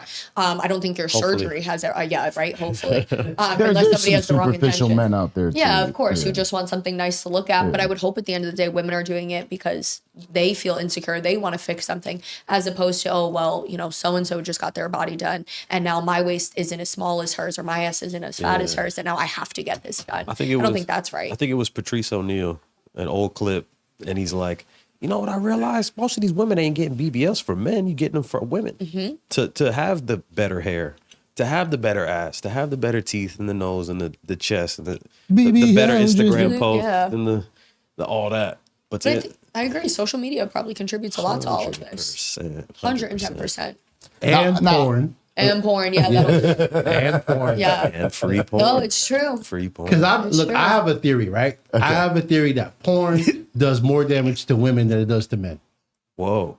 I'm a big porn watcher. I don't know. I think it depends. Facts. That's tough. Because the shit that women ask me to do now, it's only from porn. Shout out to D-Jack. D-Jack hit the eyebrow range. He gave Orlando the people's eyebrow right there. Mid pour. Hold on. But I look at just you and I want think to you see look. I think you look beautiful. Thank you, And I then even appreciate looking at you before in that video, you were always beautiful. Do you feel the same way when you look in the mirror? I think it's different. I feel like this is more a mental thing for me. I feel like the way I looked at myself when I was 13, the way I looked at myself at 16, the way I look at myself now at 26 are all very different people. I think it has a lot to do with my self-confidence and owning up to the decisions I've made in terms of things I've gotten done or the way I present myself. Like at one point I had a super goth phase and I was wearing like super black eye makeup and like black lipstick. And in that moment, I felt incredible. You couldn't tell me shit. I look back and Were I'm you like, listening to Avril Lavigne too? no, I was a rave girl. I was like a bass head. And I was going to like all these crazy concerts and like head banging. And like that was my shit. And I loved who I was in that moment. And I feel like I would do myself a disservice if I looked back and said, you know, I looked better here or I look better now. I'm so happy with the way I look now. Like I'm fully confident in the way I am. But I feel like Alisa at 16 was also super confident in the way she was. And do I agree with some of her, you know, choices in the way she looked? No. But I think it's really beautiful that in that moment I was so happy with who I was. So no, I don't think I have a different perspective on it. I think it's just a nice evolution. Absolutely. Yeah. And I'm sure you get complimented a lot, right? And especially in the nightlife, right? Like when Ray introduced me to you, the thing he said, he was like, "You see her right here? Do you think you're probably thinking she's a dumb blonde?" Yeah. But here goes what she does. And then he starts breaking down a list. And I'm like, Jesus Christ, she's really got it all, which is the intimidating part, right? And, you know, for a woman that constantly is getting those compliments, it feels like, you know, like I am the shit. Damn, I do look good. Yeah. And I think I would argue and say that I don't agree with that. I feel like I get complimented so often. I mean, obviously your friends hyping you up, your family hyping you up, like that always feels good. But I feel like in terms of men giving me compliments, it doesn't do it for me anymore. Like people are gonna say, oh, you're so beautiful, you're so beautiful, you're so beautiful. That's great. But at the end of the day, I think unfortunately the image that I have, the way I look, if you didn't hear me speak or we didn't have a conversation, you only want to fuck me. Like you don't actually give a shit about who I am as a person. You're giving me compliments because you want to take me home at the end of the night, which is fine. That's your own prerogative. Not to pat myself on the back, but I know I'm good looking and I know that's, you know, what most men think. Why can I make that assumption? Because I've had guys who are like, oh yeah, let me take you out to dinner. And as soon as I say, oh yeah, sure, as friends, they're like, no, I'm not doing that. Or like guys at the club that you meet, guys me walking down the street or like at the food store. Oh, I would love to take you out. Yeah, okay. I'm not interested in dating right now, but if you would like to go out as friends, immediately, no.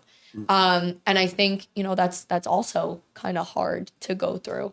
But yeah, it just is what it is. It doesn't do it for me. Like you can give me a million compliments in the world. If you're not my person, I don't really care. Right. So do you appreciate a compliment from a woman more? I think women are a lot more honest. I love a compliment from a girl and I love a compliment from another beautiful girl because I think it's very hard for beautiful women to also give each other compliments. And I think it's a lot about being secure with yourself. If I see, like there were times I was with my ex and I would see a girl walking by and I would be worse than him. I'd be like, do you see her? Do you look at her? She's so hot. And he's like, oh, what's wrong with you? Or like, oh yeah, she's hot. And I'm just like, like so beautiful. And I think when you're confident in yourself, you can make those compliments. But I think, you know, there's sometimes girls who are fake with the compliment because they're expecting one in return too. But I think it's all situational. Again, this is Miami. Yeah, People tone is everything. people are looking for an ulterior motive a lot of the times. Now, has it always been strictly dickly for you, or have you been into women as well? No, I've thought about it. I have. I've definitely thought about dabbling. My ex tried pressuring me a few times to have threesomes, and I really, to save the relationship, I was like, okay, fine, like pick the girl, don't care. That's and like the wrong reason for a threesome, though. Yeah, 110%. No, I would have definitely been pissed off. But would I don't know, maybe if the opportunity presented itself, but I don't think I could ever date a woman. Like I love a man. Like I'm all for a man. Have I made out with my girlfriends as a joke? 110%.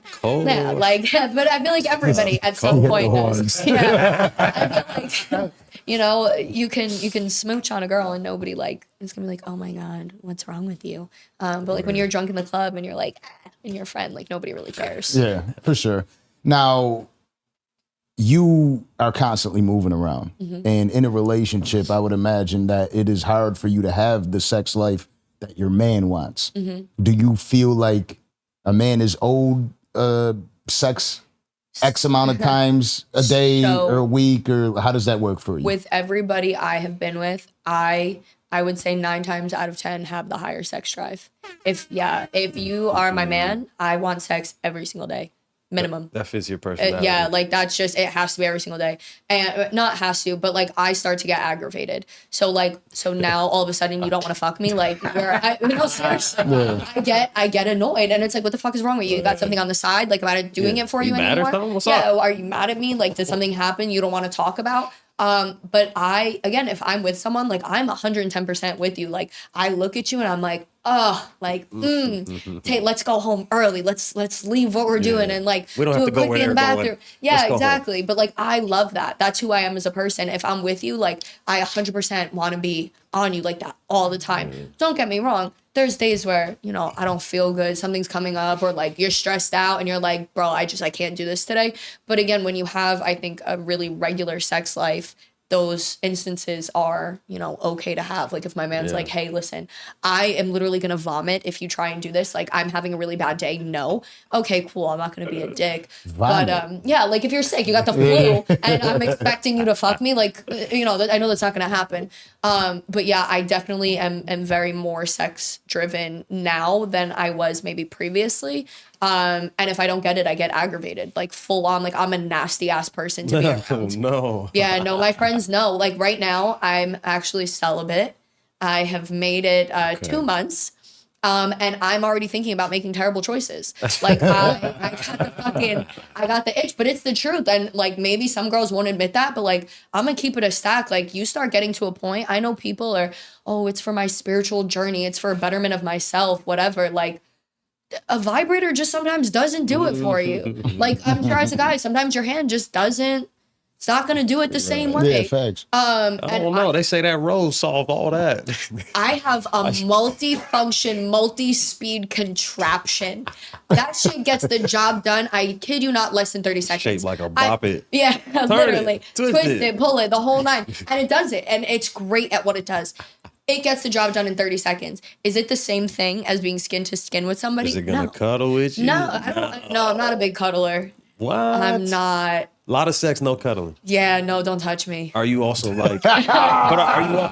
I like that. No, Get the fuck away from me. Yeah, I get hot. Like and if you're sweating, then I'm gonna start sweating. Get the fuck away from me. Like I'm a shower after sex I'm every a big time. shower. Have Like to. yeah, if I don't shower after sex, Yeah, I'm I just get in a pissed off uncomfortable. mood. I can't do What it. about kissing? Are you? Because I hear girls that are like, I'm not a kisser. It's too No, much. Too no, intimate. I need that. I think So kiss, it's but don't touch. different. No, I think it's different. There's like a different level of intimacy. Like if we're having sex, I want the whole big thing. Like spit in my mouth. Hello. I want the whole like, you know. Hello. boom. You know, I want that. Lay off the horns, real man. Yeah. They're into the Like- slapping, the choking, all Yeah, that, right? I want the whole big thing. There you go. Because that's what I enjoy during sex. If you don't enjoy that, obviously we can have a conversation about that and like figure out what both of us like. But after, How do like, you have the conversation of spitting in your mouth? I though? want you to. Like how do you tell I a would man like it if you. no, I don't even think I ask. I think it's pretty much most of the time like spit in my mouth. Spur Like of the it's moment, not, yeah. Like or like how do you- missionary.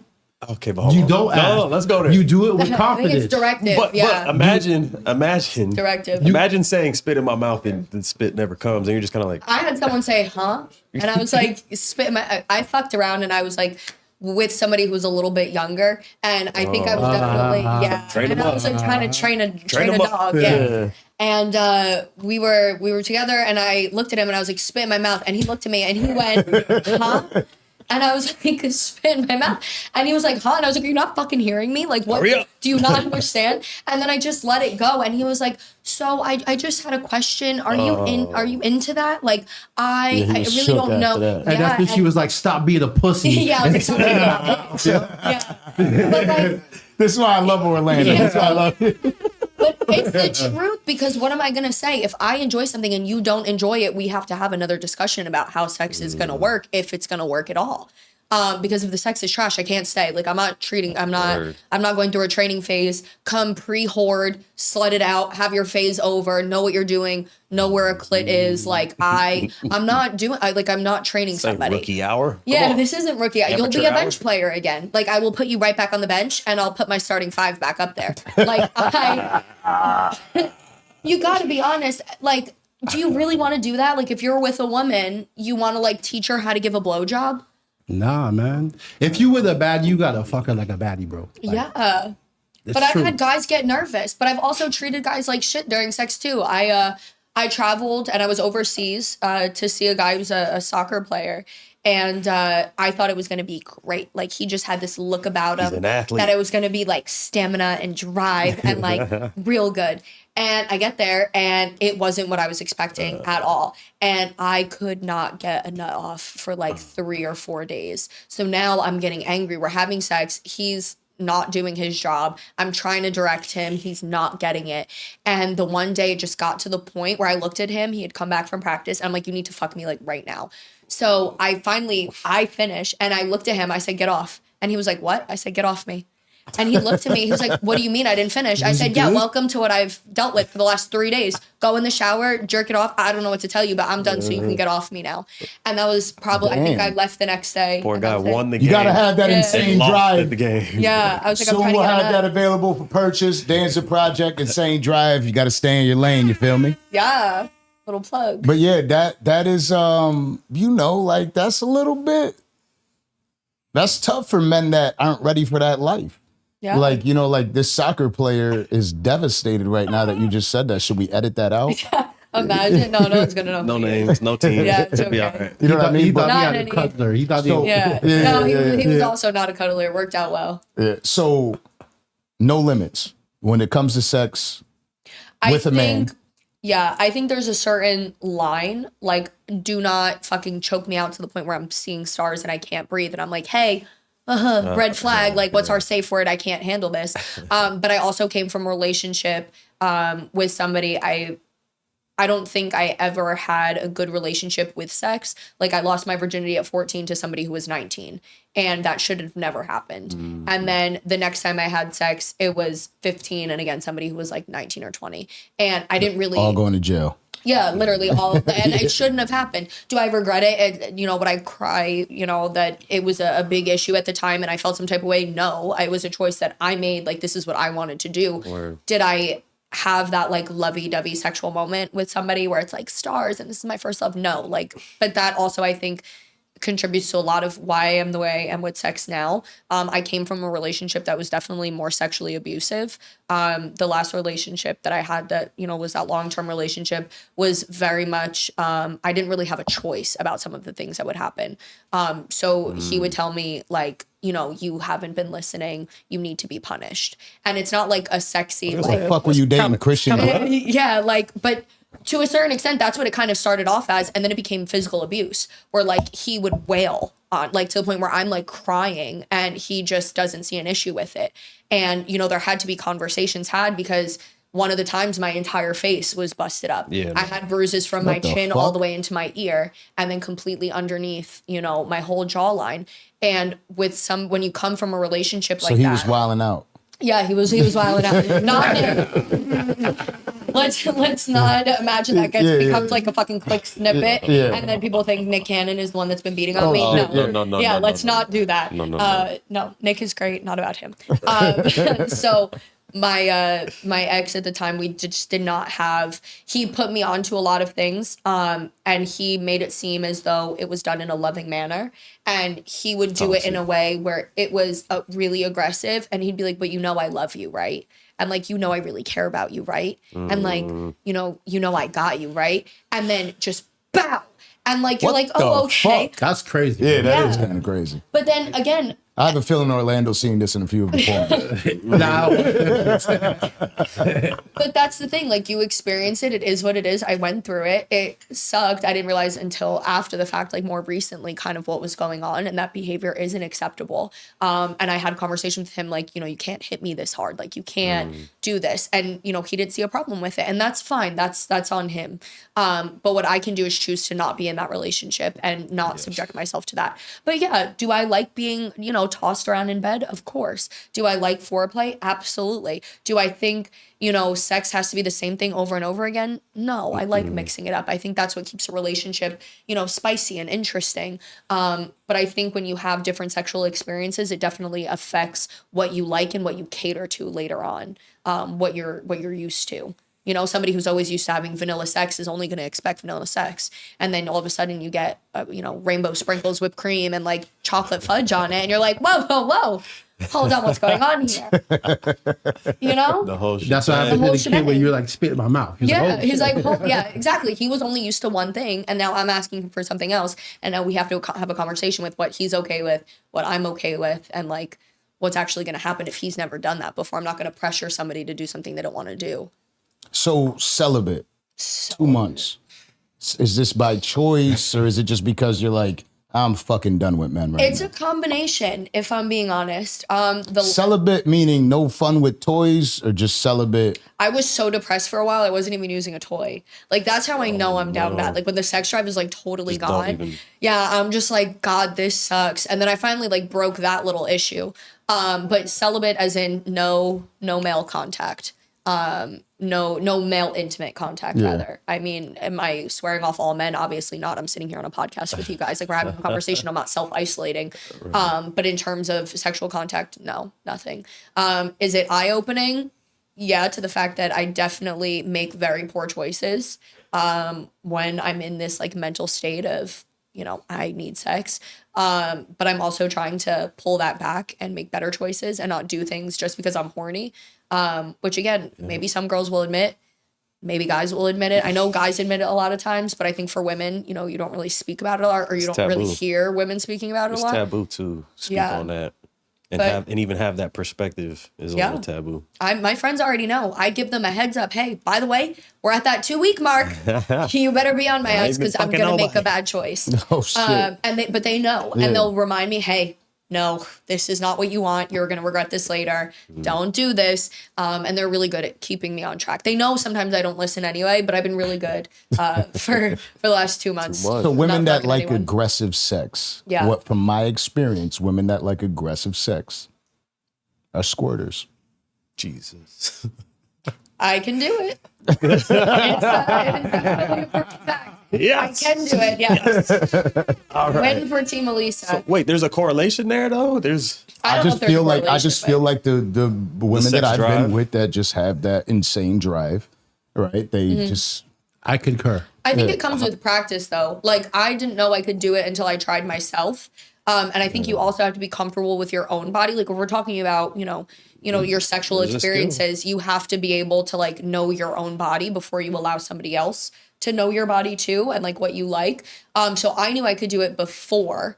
And then it wasn't like a constant thing. I wasn't like masturbating at home and like doing waterfalls. make 'em mad. Yeah, no. Like, nobody wants to deal with that.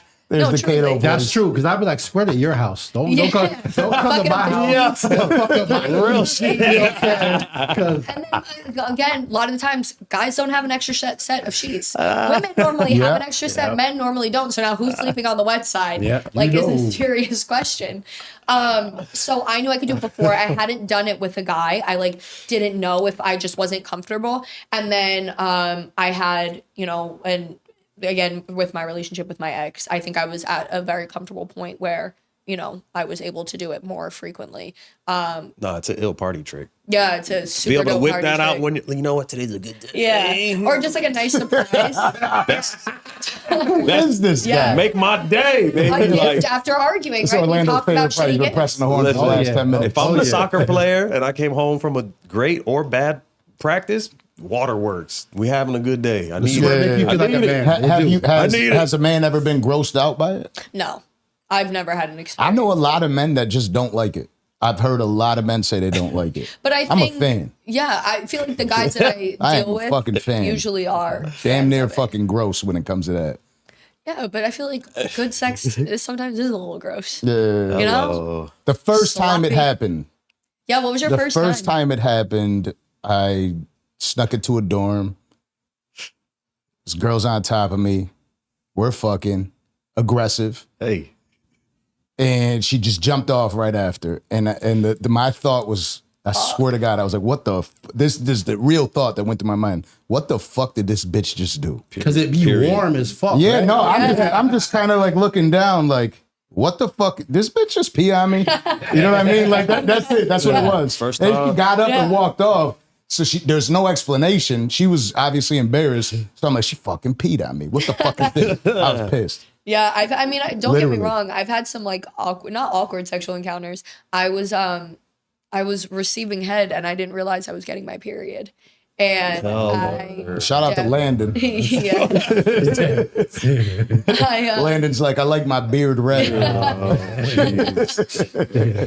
So I definitely have had that happen before. But again, I think to a certain extent, if you're choosing to have sex with someone, you guys have to be comfortable with each other and 100%. each other's bodies. And like, if something happens, like you're either gonna be a man and a woman about it, or you're just gonna have to call it for what it is. Because at the end of the day, shit happens. Shit does happen. Shit happens during It's a sex. bodily Well, hopefully function. shit doesn't happen. Yeah, hopefully But- you don't shit during sex, but that would be an issue. Having sex on a woman's period, you with it or What not? about it? The You with first You do day, it? Have I done it? Yeah. Are you with it? Do you like it? Do I prefer it? No. Do you kiss? Is that what I look for? No. Okay. Have I found out there was a problem and continued? Absolutely. We can't stop now. I don't. You already have one. The night is young. it depends on what day. Like day one, I'm kind of straight because then it's like a mess Listen. afterwards. But day 4, when we clean it up, yeah, you go use the bathroom, wash up, come back. I don't give a fuck. Yeah, I have it. It could be day 1, day 4. It could be a I massacre. couldn't give a fuck. Yeah, but If we I gotta feel buy like new sheets. We gotta buy new sheets. I couldn't give a fuck. Throw a Listen, towel down, shower. Throw a towel Yeah. down. If I wanna fuck, I wanna This is fuck. also the thing. That's kind of like a wifey thing too. And preferably, let's keep that for the Not if one. it's a one night stand. Yeah. Because then I feel like you kind of doing me dirty. Like, yeah, you could have at least let me know what's up. It don't feel the same to me. It feels sticky as shit. That's for real. That's For real. That's I need blood, the my brother. smooth aquafina. You know what I mean? that's blood. my brother. he said that's blood, my brother. Sticky feel. You sick. I couldn't give a fuck last. Nah, but you know, Not at all. Yeah. when you're in it, it's a little wetter than you thought for whatever reason, and Nah, it's a we're already sticky- here. And if you can't see anything, then you're just running the risk. You don't know what's going on. Yeah. You know, Yeah, could shout be out to pee, my could bed be blood, sheets. could be squirt. I Could don't be know. squirt. Yeah, it could be a lot of things. Get over here, squirt. You know the difference? Is squirt pee? Like, Okay, Essentially, from yes. what I understand, it comes from a different channeling system. Do I think it's piss? Yeah, 100%, probably. yeah, it's but the same hole, right? yeah, there's only one It's the same hole. Yeah. Like, Well, I get what you're saying. yeah. Are you but- Googling it? No. How many hoes? What are you Googling? I've got a message. Oh, okay. I was like, what the fuck is he Googling? He's over there just messaging Texting his, a sneaky you know, message. Hey. Everybody about I'm Do you thinking squirt? about He's you. like, What's up, he's wet, like, wet? Conversation Day came up. yeah, he's What's telling her going right on, now, wet, look, wet? I know I said we don't have to do it tonight, but But I'm you know, thinking, circumstances change. It's okay if you have your Yeah, it period. changed. I my have mind. more than one pair of sheets. I prefer the squirt. Every time. yeah, every I don't time. mind. Every time. not every every time. I tell you what, it does get like changing the sheets is like sometimes it's like just fucking rip them off and let's just lay on the mattress. I destroyed a car. Huh? Suede What? seats in a car. Yeah. Destroyed? Not, I wouldn't say destroyed, Okay, but okay. definitely. A car wash from the inside. Yeah, it's literally indoor car wash. The car definitely needed to be detailed after. It was a fun night drinking out in the city. Got a 40-minute car ride home, fucking around in the front seat. Now all of a sudden, you know, your suede seats. You were are- parked, right? What? You were parked. No, driving. Driving? Yeah, driving. Oh, Who was shit. driving? He was. I was in the passenger seat. Oh, man. What the fuck? Is I like Tesla? them. I've done it before, but You know, only tall, once, long and it was reach. terrifying. Yeah, It was no, terrifying. but that's the thing. I thought we were gonna die.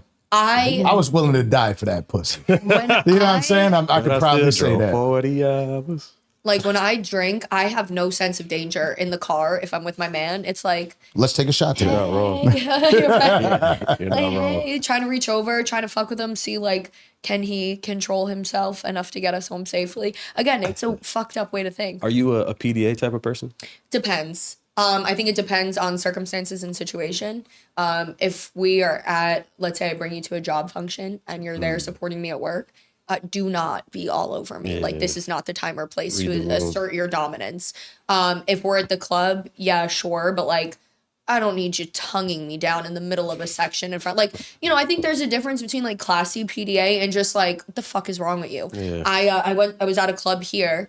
I won't name the club, but I was at a club here and a girl was very intoxicated, obviously with her man. She was standing on top of one of the booths. seat booths, yeah.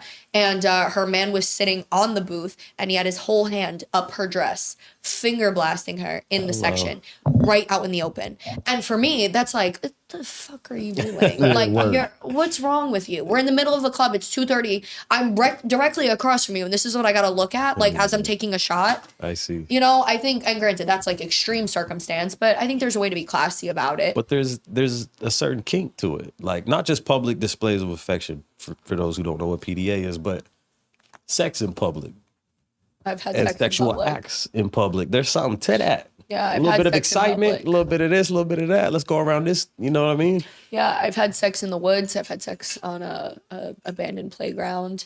I've done it on high school bleachers. Hello. Yeah, car, whatever. But I feel like if it's in the moment and it's fun, like, Why okay, as not? long as nobody's around, you know, you're not like in a school zone where, you know, Sometimes some shit's gonna like But it is- indecent displays. It's also fun to know, like, we could get caught. Yeah, You love know that. what I'm saying? That's Love that. top notch. Yeah. Yeah. Let whoever wants to see, like, I think it's a fun adrenaline rush though too. And I feel like again when you're with somebody who you're comfortable with, I'm not saying, go out and have willy-nilly sex with people. I certainly don't. I'm very selective about who I choose to sleep with, which is why I'm happy I'm choosing a vow of celibacy until I find somebody who I actually like. But I think Is there a time limit on the celibacy? No time limit on celibacy. So Just you gonna can let go it to run. 20, 25, I 26? have no fucking idea if I'm gonna make it that far, if I'm gonna spin the block on somebody, and go back to like an old one and see what I can do. Because they'll always let you hit again. Like unless they got a girlfriend or something, like they'll always And let you even come then, back. sometimes, you know what I'm saying? Yeah, exactly. So men are relatively easy creatures if you just rub them the right way.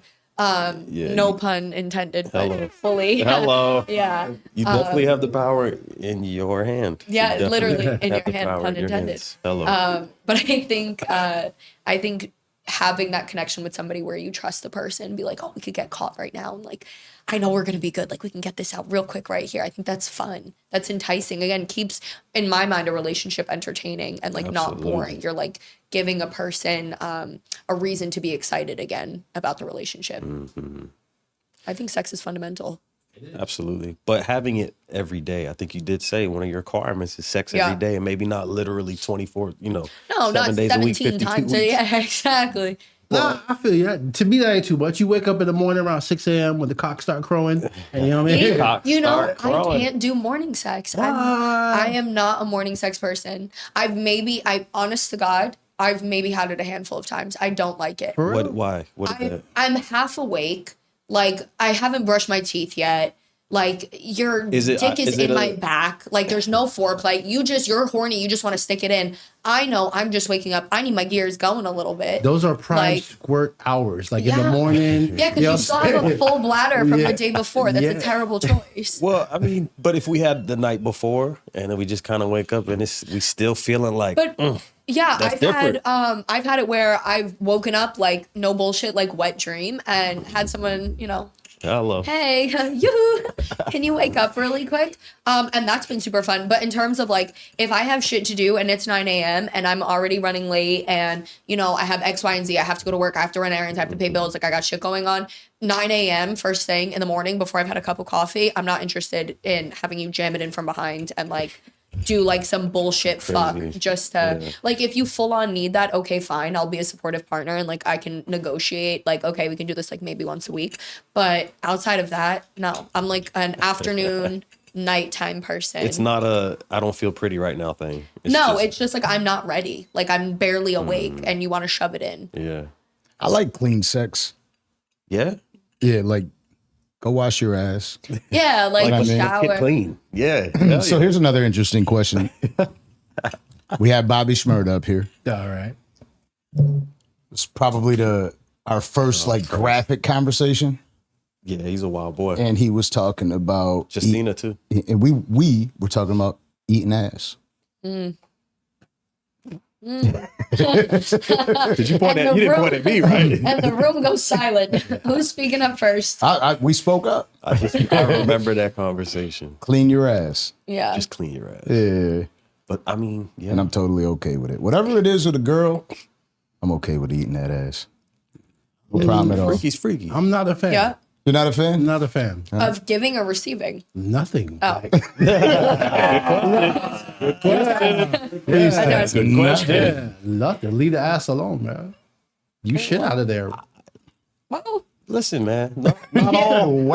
Not all. I mean, yeah, you piss out of it. Yeah. You can say like, Yeah, but baby making fluid come out of there too. Like it's ordained. Like, you know what I'm saying? It's fair. It's not for everybody. They're this close to Yeah. each other, my boy. They are. yeah. The way she said, well, she gets her ass licked and she eats Yeah, ass. she seems Yeah, like but she's all that's the right. thing too. Like I've had it eaten before, but it's not like a make or break for me. It's not something where I'm like, oh my God, you have to do this. Like if you're already there, okay, cool, fine. But like, I'm not like, oh, you need to do this. But It's you- going to get me off. You'll never question the people like, if this is your finishing move, how many asses have You eat it? No, it's a good question. Yeah, no, it's a good question. But I can't like, yeah, I don't know. I guess the it's thing not my about- thought process. The thing about sex, though, is you have to be well armed or well equipped. And I don't mean physically and how you're built. You're all given the cards were dealt, right? But you got to be able to do certain things. You got to know how to eat some pussy. You got to know how to bend some shit over, and I've only had two you good got to eaters. have that in your repertoire. Do you Two have good to eaters? use it? Only two good At eaters. 26 years old? Yeah, only two good eaters. Are we talking about ass still? No. What, is that crazy? No, but No. sorry, I'm trying to keep up. Yeah, but no. Only two. Only two good eaters. I don't want to ask you out of how many, but only two Yeah. in South Florida? No, in all She's of like my eaters. Like have been where? tags. Like what? Yeah. You do Only have bad two good taste. eaters. Yeah, I have shit picked. My shit picked. I feel like out of a handful, you can find. No, I've only had two good eaters. Yeah. Disappointing. But they made up for it in other ways. And not saying, you know, I'm very much like, I need to receive head, like as foreplay. It's never really been my thing. I'm not like, oh, you have to be, you know, you have to do this. But like, don't fuck it up. Like, if you're going to go there and you're going to commit to the cause, don't be shitty at your job. Right. Word. You know, because now it's putting a bad taste in my mouth. I'm not getting wet anymore. I'm getting turned off. And all I can think about is how bad this is going. And then I'm trying to give you direction and like maybe move you a certain way. And you're like, stop running. Like, I'm not running. I'm uncomfortable. Like, this sucks. And you don't want to hurt someone's ego, though, either. Yeah. Because again, if you care about somebody, you're trying to, you know, show them in a different way. Like, hey. Can you teach a man how to be a better eater? I don't know. Hard on the eater. I feel like you either got it or you don't. Yeah, because you don't want to eat pussy like somebody else. Yeah, that's true. You want to be your own eater. I've thought about it. You gotta believe in yourself. You know what I'm saying? But like, I've thought about other people. Yo, Yeah, Sage it's the advice. truth. yeah, Get the horn. DJ, you Or got not. proper Yeah. authorization. Shut his mic off. That's the truth. Be your gotta own be eater, your- own eater. Believe in yourself. It's the same thing with a girl Hey. giving a blowjob. New shirt. But all right, but so That's a there- great but there's, idea. You gotta right have your there. own finesse. but there's something that happens, right? Like you don't just get good overnight, right? I think I was a. I was born for this. Yeah, this is what I do. I'm a natural. I mean, the way I learned is I was in a relationship for a long time, Yeah. and we were able to explore those things. Yeah, How but I does this think feel? that's How does normal. that feel? What about this? Don't do that. Okay, bet. Got you. Now I know moving forward. Yeah. And there's certain things that are constant. What works with most will work with most. But I also think in terms, and maybe this is like a weird take on it. I think if somebody has really good rhythm, they're a good eater. Because you can focus on doing the same thing consistently. Because let's say you're eating pussy, right? If you decide all of a sudden you're gonna do like 7 different patterns and 7 different switch ups, you can't catch a nut. Hand-eye coordination. Yeah, you know what I'm saying? But if you can stay consistent That's in a the rhythm. same thing for women when they suck dick. But exactly, that's why. Like if they start switching it up, nah, hell nah. Get out of here. I mean, there's some women who can't dance that could. No. I'm saying switching the rhythm. Like you're doing one thing and you're doing the next thing 4 And then seconds you're later. doing Get the the most. fuck out of here. Yeah. I hate that shit. But that's honestly most women. I've never gotten a complaint, so. Hello. You said I'm a natural. The horn again. Yeah. This dude with that goddamn button. Stop pressing the fucking button. Yeah. I'm about to revoke access. I just recently, and this is how I know You I can tell can. when he enjoys the episode. I know I can stand on this, and I'm gonna stand 10 toes on everything I say about me being a good eater, because I just found out recently that my ex was going around showing a sex tape of us to other people to get him to get them to fuck him. So I know I have good quality. Get them to fuck him? Yes, like showing it, like to brag, be like, oh well, she's fucking me. So like, look She's a at baddie. this. Like, She look, likes she's it. hot. Look how good this looks. So like, you should do the same. Weird flex. Damn. Weird flex, but like flex. you can't say anything is trash then if this is what you're using So it was to like bag a- bitches. I can't be your Riz. Like I'm your Riz to bag a chick. That's crazy. That's the weirdest move ever. Well, she It likes is. it. You know what? You know Yeah. what I did before when it comes to that? Because I normally never show that. But there was one time where like I was fucking this girl and her man had a problem with me. Right. It was her man at the time. But he wanted to be cool with me. He wanted to be cool with me. The one time I was like, yo, man, look at this shit. And then she can't see her face, but it was her the whole time. Oh no. And I'm like, I like bitches like this, bro. Showed him These whole the video. ones I like. He's like, me too. Yeah. He's a Some Buffalo, dog. New York shit. Yeah. Funny. But yeah, that was an interesting ride through your sex life. Yeah, thank you guys for joining. Yeah. Yeah. Tune in next time. What is it, Miss Frizzle and the Magic School Bus? Come along, kids. Right, Let me show you something. So I would imagine working in the club, Yeah. Like at Tootsies, that has to turn you on. That you go home and you annoy the shit out of your man. So I don't have a man right now since starting working at Tootsies. So I definitely don't have So that. you just started working at Tootsies? I've been there for 3 months now. Really? Yeah. Okay. And the guy who I was with, at that mark before I was celibate, he wasn't living permanently in the state. He was back and forth traveling. But you mentioned you work at several different strip clubs. Yeah, so I worked at clubs in New Jersey. I worked at clubs in Massachusetts. I worked in clubs in Rhode Island.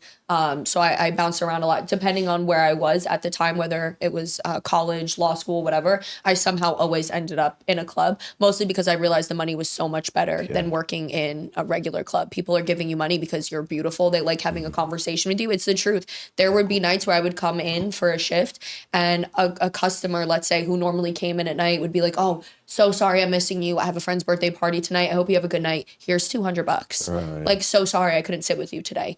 Easiest money you ever make. It's a 4-second conversation and you're getting paid. And then when you try and go back to regular club nightlife and somebody's like haggling bottle prices with you and is, saying included gratuity is too much, that's crazy. Whereas strip club, people don't argue like that. They're coming there to spend money. They're coming there to see beautiful Rules women. of engagement. Exactly. Yeah. Don't get me wrong. You still get some cheap fuckers who think they can get away with some stuff. But at the end of the day, what would be your top 5 as far as strip club etiquette? Things that I appreciate or hate? Like, what are some things that, listen, when you come to the club, please don't touch me. Don't Yeah, pull on my skirt So that's what I was going to say. Make sure you bring cash or whatever. Yeah. So I think rule number 1 is do not touch me, especially if we don't know each other. Like somebody coming up to me who I know, giving me a hug. Okay, cool. But I had an incident at a club where I was walking in the club, going back to the service bar area. And a guy grabbed me by the arm and was like, you don't smile enough. And I looked at him and I was like, for 1, why are you touching me? And for 2, do you have $1,000?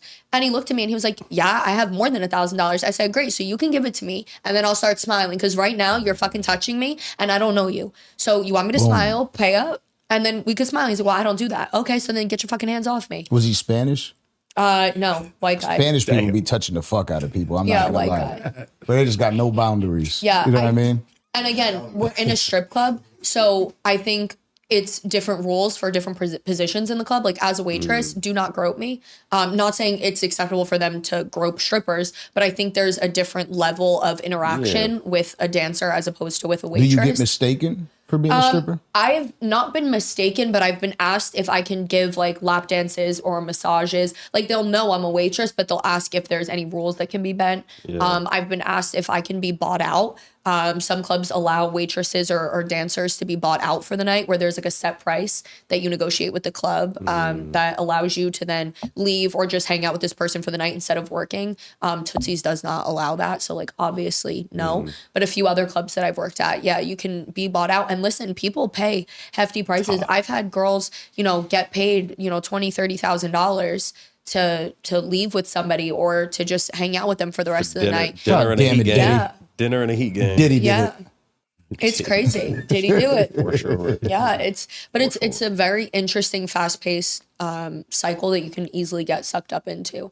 I don't intend on staying at the club for much longer. Obviously, I have a different career path that I see for myself, but I think it acts as a perfect conduit not only to meet people in different industries and obviously make connections like this. I wouldn't have met you guys if I wasn't at the club at that point in time.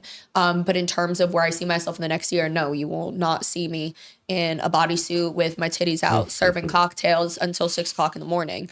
It's not happening. However, it works right now. It pays my bills. Right. It allows me to have an opportunity to do things like this or to travel and to travel freely. I don't require anybody to take care of anything for me. And I think that sort of independence is what's really great about this because you can pick and choose when you go to work. Absolutely. How hard is it to leave the service industry? I was a bartender for 10 plus years. Yeah, it's quick money. Well, man, cash every night. But, I'm at the Improv Comedy Club in Miami. So I'm hanging out with the talent. You smoke for free. You drink for free. You do all these things. It's a great way to make some money. Yeah. But leaving that and going to any other office job or any other entry level position, the money has never been the same. Yeah. That's how people get caught in the industry game because you make so much cash. It's hard to go to a deficit after that. 100%. And I've definitely done the back and forth a lot where I've taken a break from the legal, taken a break from the club life to go back into law. And then after a while, you're like, fuck, I was need this making money. triple. You know, my paycheck that I'm getting every 2 weeks, I was making in one night. There were nights I would walk out of the club with 10 grand cash just in big garbage bags. You're not making that at a law firm. Like that's just not happening. You're just not. So it's definitely hard, but I feel like, again, the money that I have now, it's created a lot of savings for me where I'm putting money into getting properties, into second streams of income. So that way, when I do transition back into the legal work, if it's not, you know, the salary that I'm looking for, which at this point with my experience and who I've worked for before, I know I'm going to get the salary that I want and that I think I deserve for how much effort I've put in. Even if I don't hit that, God forbid, I'm still going to be okay because all of this money is being put away for other things later on.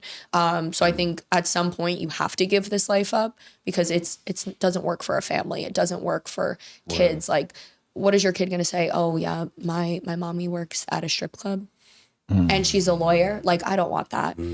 Realistically, with the amount of stuff that I've put out about myself, the way I've spoken, the honesty I've brought, will my kids one day look back at this interview? Yeah, sure. But I hope what they take out of it is my mom is so confident in who she is as a person and she owns whatever the fuck she's doing that, you know, we're cool with this. And like, she raised us to be the same way. She did what it took too. Yeah, she did it. She worked at the club. I'm busting my ass. I mean, I'm going to work at 7:45. I'm not getting home until 7:45 the next morning.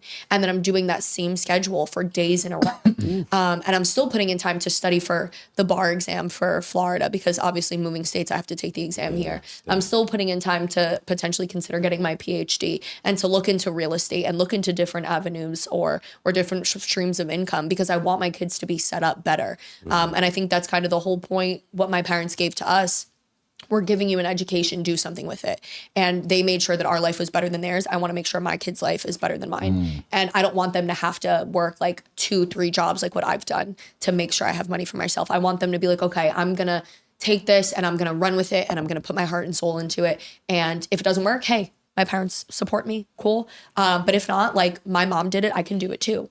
And I think that's, ultimately what's more important for me than this reputation. Do you think that the dancer might hinder any opportunities you might have right now? Well, I'm not a dancer, so I'm just dancing, bartending. Working in the club. For sure. Put it that way. Yeah, but surprisingly enough, I've actually gotten more job opportunities meeting politicians and meeting other lawyers in the club because when I actually have a conversation. Dirty-ass politicians. Yeah, right? Well, welcome to Florida. This is how we get down. Yeah, they're always in there. And again, I'm not talking about Tootsies specifically. I'm talking about, even just regular nightlife clubs they're out in. When you actually have a conversation with them or with me, for example, I explain to them like, yeah, I'm only here because I'm, going to law school or I graduated law school, I'm studying for the bar exam. They have much more respect for that, in my opinion, that they're like, okay, you're busting your ass to make sure you can get somewhere.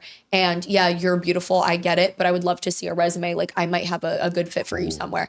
And it doesn't mean like I'm getting all of these opportunities left and right in every direction. And I definitely do have a lot of discretion when it comes to picking the job opportunities that I want. But even just getting those offers is super cool. Yeah, definitely. Have you ever tried or considered stripping? No. Mm-mm. And then what about OnlyFans? I have been asked about doing an OnlyFans all the fucking time. I was asked during COVID. If I started that during COVID, I would be a multi-billionaire. Woke up this morning. It's crazy. On a fucking island that I own cash. Like I get DMs all the time. Would I make an OnlyFans? No.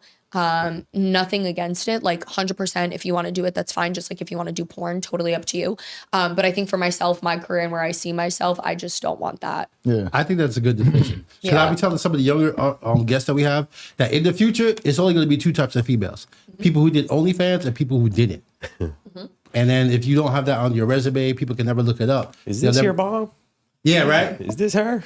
Or we got a resume for so-and-so, and then here's the email. That, oh, shit, look at her. Yeah, because guess what? If you're using your real name or like pictures of yourself, whatever, a quick search of your name is going to come up on Google. Yeah, and with everything inevitably linked it's to. going to be just searching the face. Yeah. There you go, You can do that now, facial just an recognition image is- search. Yeah. That's out there. So outside of sex, outside of Squirting. being bullied, squirting, all that stuff, entertainment lawyer? Yeah, so I was working in the entertainment field. After I did Wild and Out, I got an opportunity to go work with Nick and the rest of his team with Incredible. It's his conglomerate record label, taking in new artists, developing them, working on their career, their future. And again, sitting there, putting in a lot of time and effort. We had studios in-house, we had engineers in-house, a whole legal team in-house, working with A&R, developing, their own brand was a really awesome experience. So grateful for it. So grateful to see the back workings of an industry that I was working in for such a long time. And I never had the opportunity to work in entertainment law.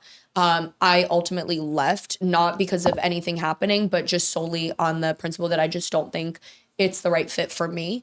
I'm used to a very specific type of corporate world in terms of telling, let's say a CEO, hey, you can't do this. Like, you will lose your job. This company will tank. We will lose hundreds of millions of dollars. Like, you can't do this.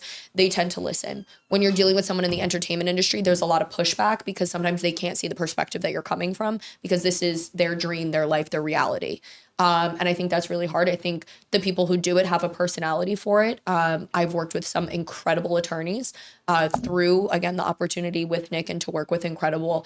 And again, the team he has, they are brilliant. Like, they really are masters of their field.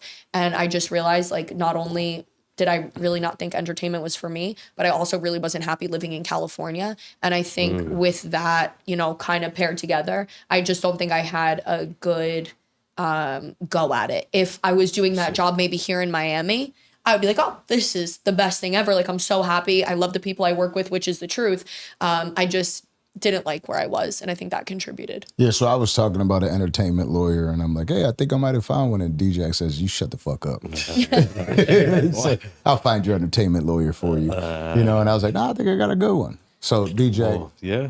Lisa. Yeah, I know we were chopping it up before. But again, I think it makes a difference about, the mindset that you're in and where you are in your life when you're taking on a career field. And I've been really lucky to experience different legal paths. I've done environmental, I've done real estate, I've done entertainment, I've done compliance, I've done, all corporate, workings and contracts and whatnot. And I think the great thing about having all of this experience is I can actually figure out what I like and what I don't like. Because there's a lot of people, let's say my law school, for example, people enter into PILF scholarships. So they're public interest fellowship positions. And you have to guarantee a certain amount of years to the state or to a government agency post-graduation. And you're not really getting experience outside of that. So you are signing up for this grant program where your tuition is cut, but you're now locked into a job that you might not like for 4 or 5 years. I couldn't live that way. If I'm not happy, listen, I'll suck it up and I'll pay. I got 6 figures worth of law school debt. Yeah, it's no joke. And I'm just happy I didn't lock into that, because if I started off in the legal path that I originally wanted, I always thought about criminal. Criminal was something that, I used to watch when I was younger, like the murder of JonBenet Ramsey or the disappearance of Madeleine McCann, and like all these lawyers and investigative teams coming together to try and figure out what was going on. I thought that would be me. And then after experiencing it, I did an 8-week program with the Essex County Prosecutor's Office. And I worked with everybody from the DEA to criminal prosecutors, criminal defense attorneys. I went to a full-on like state trooper, police, military-style boot camp for like a week. It was insane. And having that experience made me realize, okay, this isn't for me, but something else is. I still love law. I still love this structure, but there has to be another avenue. And then I got to sample everything. And I feel like when you kind of confine yourself to one area, you screw yourself because you don't actually know if you're really happy. Word. Now, as we get to our last questions, we take a salute. Stop. We didn't do any salutes, shot a clock or whatever the hell they call it. Oh, cheers, guys. Thank you. Cheers. Salute. Cheers. What were you arrested for? Assault, trespassing, and attempted assault with a deadly weapon. Bum, bum, bum. Yeah. I said I want it now. Yeah. How did this happen? Yeah, so actually ties into a sex story of me making poor choices. So I had issues with a girl, this is so many years ago, and I started dating a guy that she used to talk to. He obviously pursued me, didn't pursue her. She was upset about it, whatever. We didn't live in the same town. We didn't go to the same school. It was what it was at the time, like no problem. And Is it college years? No, this is high school. Holy shit. Yeah, this is high school. And I was arrested 2 or 3 times in high school, police and everything, like a few. I had a lot of really big fights that I didn't mention, but we'll go into this one. And we had a lot of problems, and she was running her mouth on social media saying she was going to fuck me up. And she was calling and texting and having her friends call and text. And it was just fucking exhausting. Like every single day it was, I'm going to beat you up. And I was like, all right, then come. Like, here's my address. Then just show up. Like, enough of this bullshit. So then the one instance, she had sent people, herself and about like 25 people to my high school after I had transferred during a football game to try and jump me. And it was guys, it was girls, it was a fucking disaster. I had notified the school. I knew it was going to happen. She had posted it on social media. Her school was notified. They did nothing about it. Girl showed up anyway. Whole big issue. The poor nun, Sister Jean, I feel so bad. She like gets in the middle of the fight. I have my mom holding me back. I have her friend holding her back. We're completely surrounded. I have myself and 3 friends and my mom. She's got 25 people full on ready to throw down. I got a baseball bat. It's like a whole big thing. So fast forward, that fight gets broken up. I end up punching a telephone pole, break 3 of my knuckles. And I was like, all right, like this is ridiculous. You got to stop. So about 2 weeks later, my mom and my sister and myself were walking into a ShopRite. And I'm like, Mom, I have a bad feeling. Like something is not going to go right today.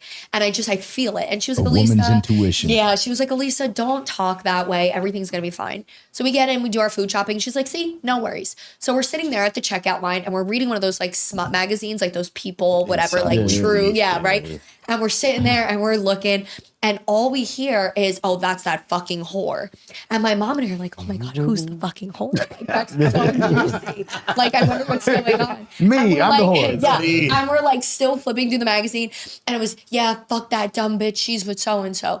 And I look up and I'm like, oh my God, I'm the whore. Like they're talking about me. Mom. My sister is probably like 6 or 7 at the time. Yeah, 14. So she was probably like 8 or 9 at the time. And my mom is like, oh no. So we're in the checkout line. I'm standing on the side, kind of boxed in. My mom is in the front of the cart and my sister's behind her. I push myself through the front and push the cart back into my mom. So now I'm nose to nose with this girl's mother. And she's like, my daughter will fuck you up. I said, okay, bet. Tell her to pull up then. Tell her to step up. I'll meet her on the parking lot. I'm not afraid. Like, she's been calling bullshit for weeks now. So let's go do something. So she calls her daughter and the daughter's like, I'm on my way. Bah, bah, bah. So I said, okay, bet. So I'm waiting in the car, nothing. So she calls me and she's like, I'm coming. I said, you know what? Save it. Meet me at my address. I'll be waiting outside for you. Posted a picture. I'm waiting. 20 minutes, 30 minutes, 40 minutes, an hour, nothing. So now, weeks later, this girl's still running her fucking mouth. I ended up having sex with somebody and he took a video while I was underage and was showing people about it. Yeah, like, I don't know why guys do this, but anyway, she had seen the video and she posted, oh, this girl's a whore getting fucked on her knees, blah, blah, blah, whatever. I was at a track meet. I left the track meet, pulled up to her house, and I'm banging on the fucking door. Get outside. That's it. It's up. We're good. I'm calling her. And mind you, I have my homegirl recording everything. So if she goes back, she can't say, oh, I didn't know, or like, she actually didn't call me. This didn't happen. Everything recorded. So I'm banging. I'm screaming. She's not coming outside. Police get called. My car gets surrounded. I'm handcuffed. Brought into the station. They tried to tow my car. And she was like, I have too much to lose. And I was like, yeah, you have too much to lose because the only thing that you're losing is your fucking teeth now. And she didn't show up to school. Bitch. Yeah, she didn't show up to school for like days. Hurting the car call and that was it. Never tried that shit with me again. And fighting after that pretty much stopped. I think everybody got the idea that I was like not fucking around. I was like super sick of it. Yeah, but trouble. Shit. What we did just find out, shout out to this being an incredible interview. Let's take one more shot. I love it. See, I told you, Kato, this will be one of them ones, you feel me? I'm not reaching all the way over there. We found out she has a little bit of hood in her. Listen, man. You know what I mean? I hate to see it, but I love when a pretty girl can fight. Yeah. When a girl can fight, not that she is always fighting, when she can, I want to know that you can hold your own. You know what I'm saying? I want to know I'm in a room. The fans are going to fall in love with her. She can fight. She like spit in her mouth. Yeah. And she's a lawyer. She's an articulate lawyer, the whole night. But you better not cuddle. Yeah. Right? Don't touch it. I get it. You don't be annoyed by that. Like someone like you just fucked Yes. them with like No, I don't. Get I, away. I get hot, but time and a place and for a certain amount of time. Post-sex cuddling is. I'm a is- lover. is- I love that shit. Come Yeah. cuddle That's just me. great. That's just great, but it only lasts so Get the long. fuck Yeah. off. I'm a hot Yeah. guy too. I'm not a, when you're talking about PDA and shit like that, I'm not that guy. No holding hands. Nah. My hands get No clammy. arm around the. Yeah, no, I I don't got like sweaty hands. it. Yeah, no, I don't like it. Not like anything, like I'm not afraid to show off my woman or whatever, but it's just like, I'm not that guy. And like, that's something that I've gotten accused of in relationships plenty of times. Oh, well, you don't seem like, it's like yeah, I'm whatever. You know what I mean? But Alisa Scivetti, JR, how do I say it? JD. JD. Juris You know what I Doctor. mean? Shit, I don't know. Juris Doctor. But what a day. What a night. Thank you guys for having me. I Absolutely. I appreciate it. knew it would be an incredible conversation, just based off of the conversation that we had previously. But yeah, I didn't know it would be this incredible. Yeah, I'm It was a super fun grateful one. for the opportunity to chop it up with you guys and just hear everyone's perspective. This was really amazing, and you guys are doing something incredible here. So I'm really grateful to be a part of this. Yeah, incredible records. Danza Incredible, Project. right? Shout out. Shout out. Orlando, sign us off. All right. Salud. Salute. Cheers.